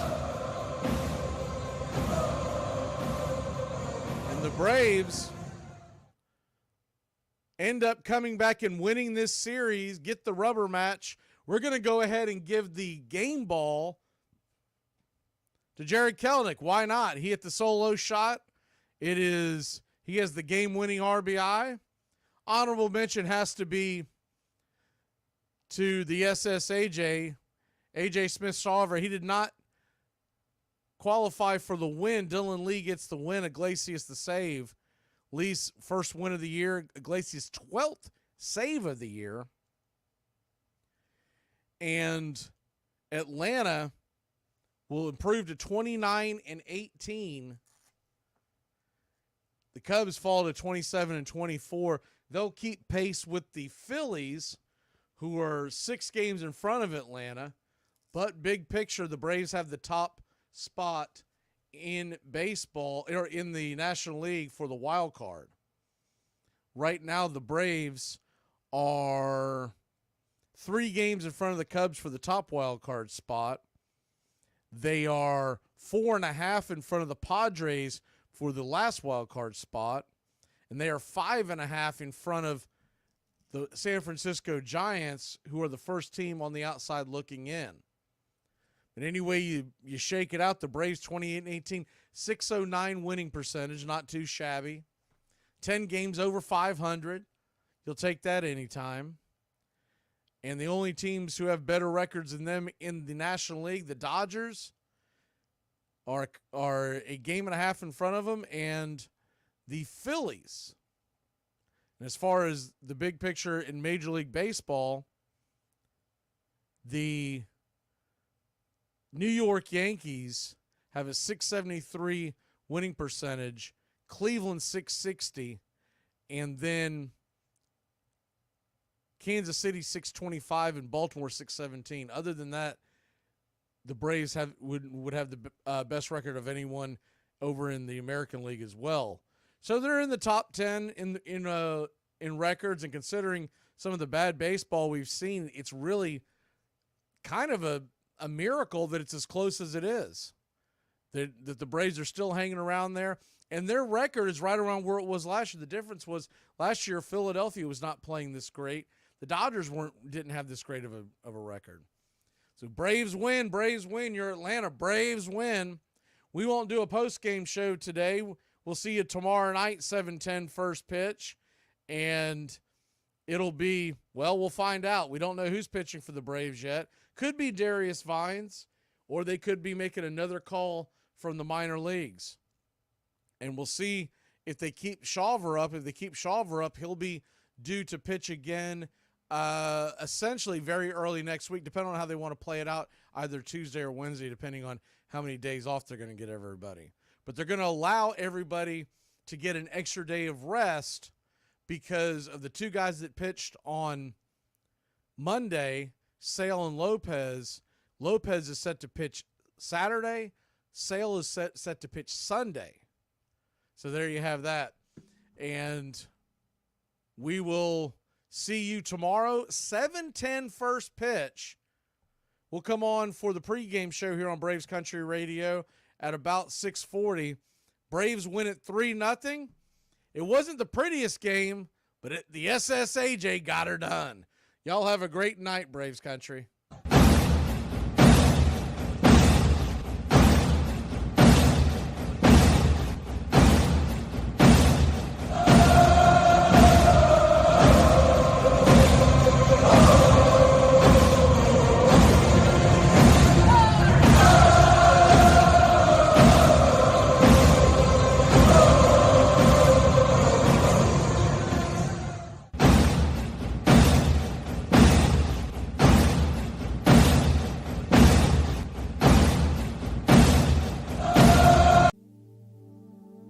"7:15" by DM McGee, 2024. At 7:14, while enduring the hate, he carried the ghosts and stepped to the plate. Echoing down from the great Yankee lore, the Bambino's shadow larger from days of before. Henry brushed back the pressure that loomed. Threats from fanatics, knowing records were doomed. Into the box, and here comes the pitch. 7:15, it flipped like a switch. Fans escorted 44 round the bases. Hammer and Hank lit up their faces with smiles that unite as he wiped away tears. He hugged Mama tight for so many years. The Hammer had climbed the ladder to the top. A sigh of relief. Briefly, time stopped. We recall and rewind the impossible dream. That night down in Georgia of 7:15. 7:15 by DM Magee, 2024.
Casey at the Bat by Ernest Lawrence Thayer.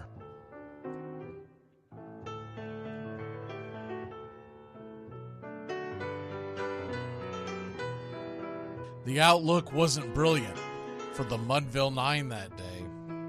The score stood 4-2, but with 1 inning more to play. And when Cooney died at first, and Barrows did the same, a pall-like silence fell upon the patrons of the game. A straggling few got up to go in deep despair.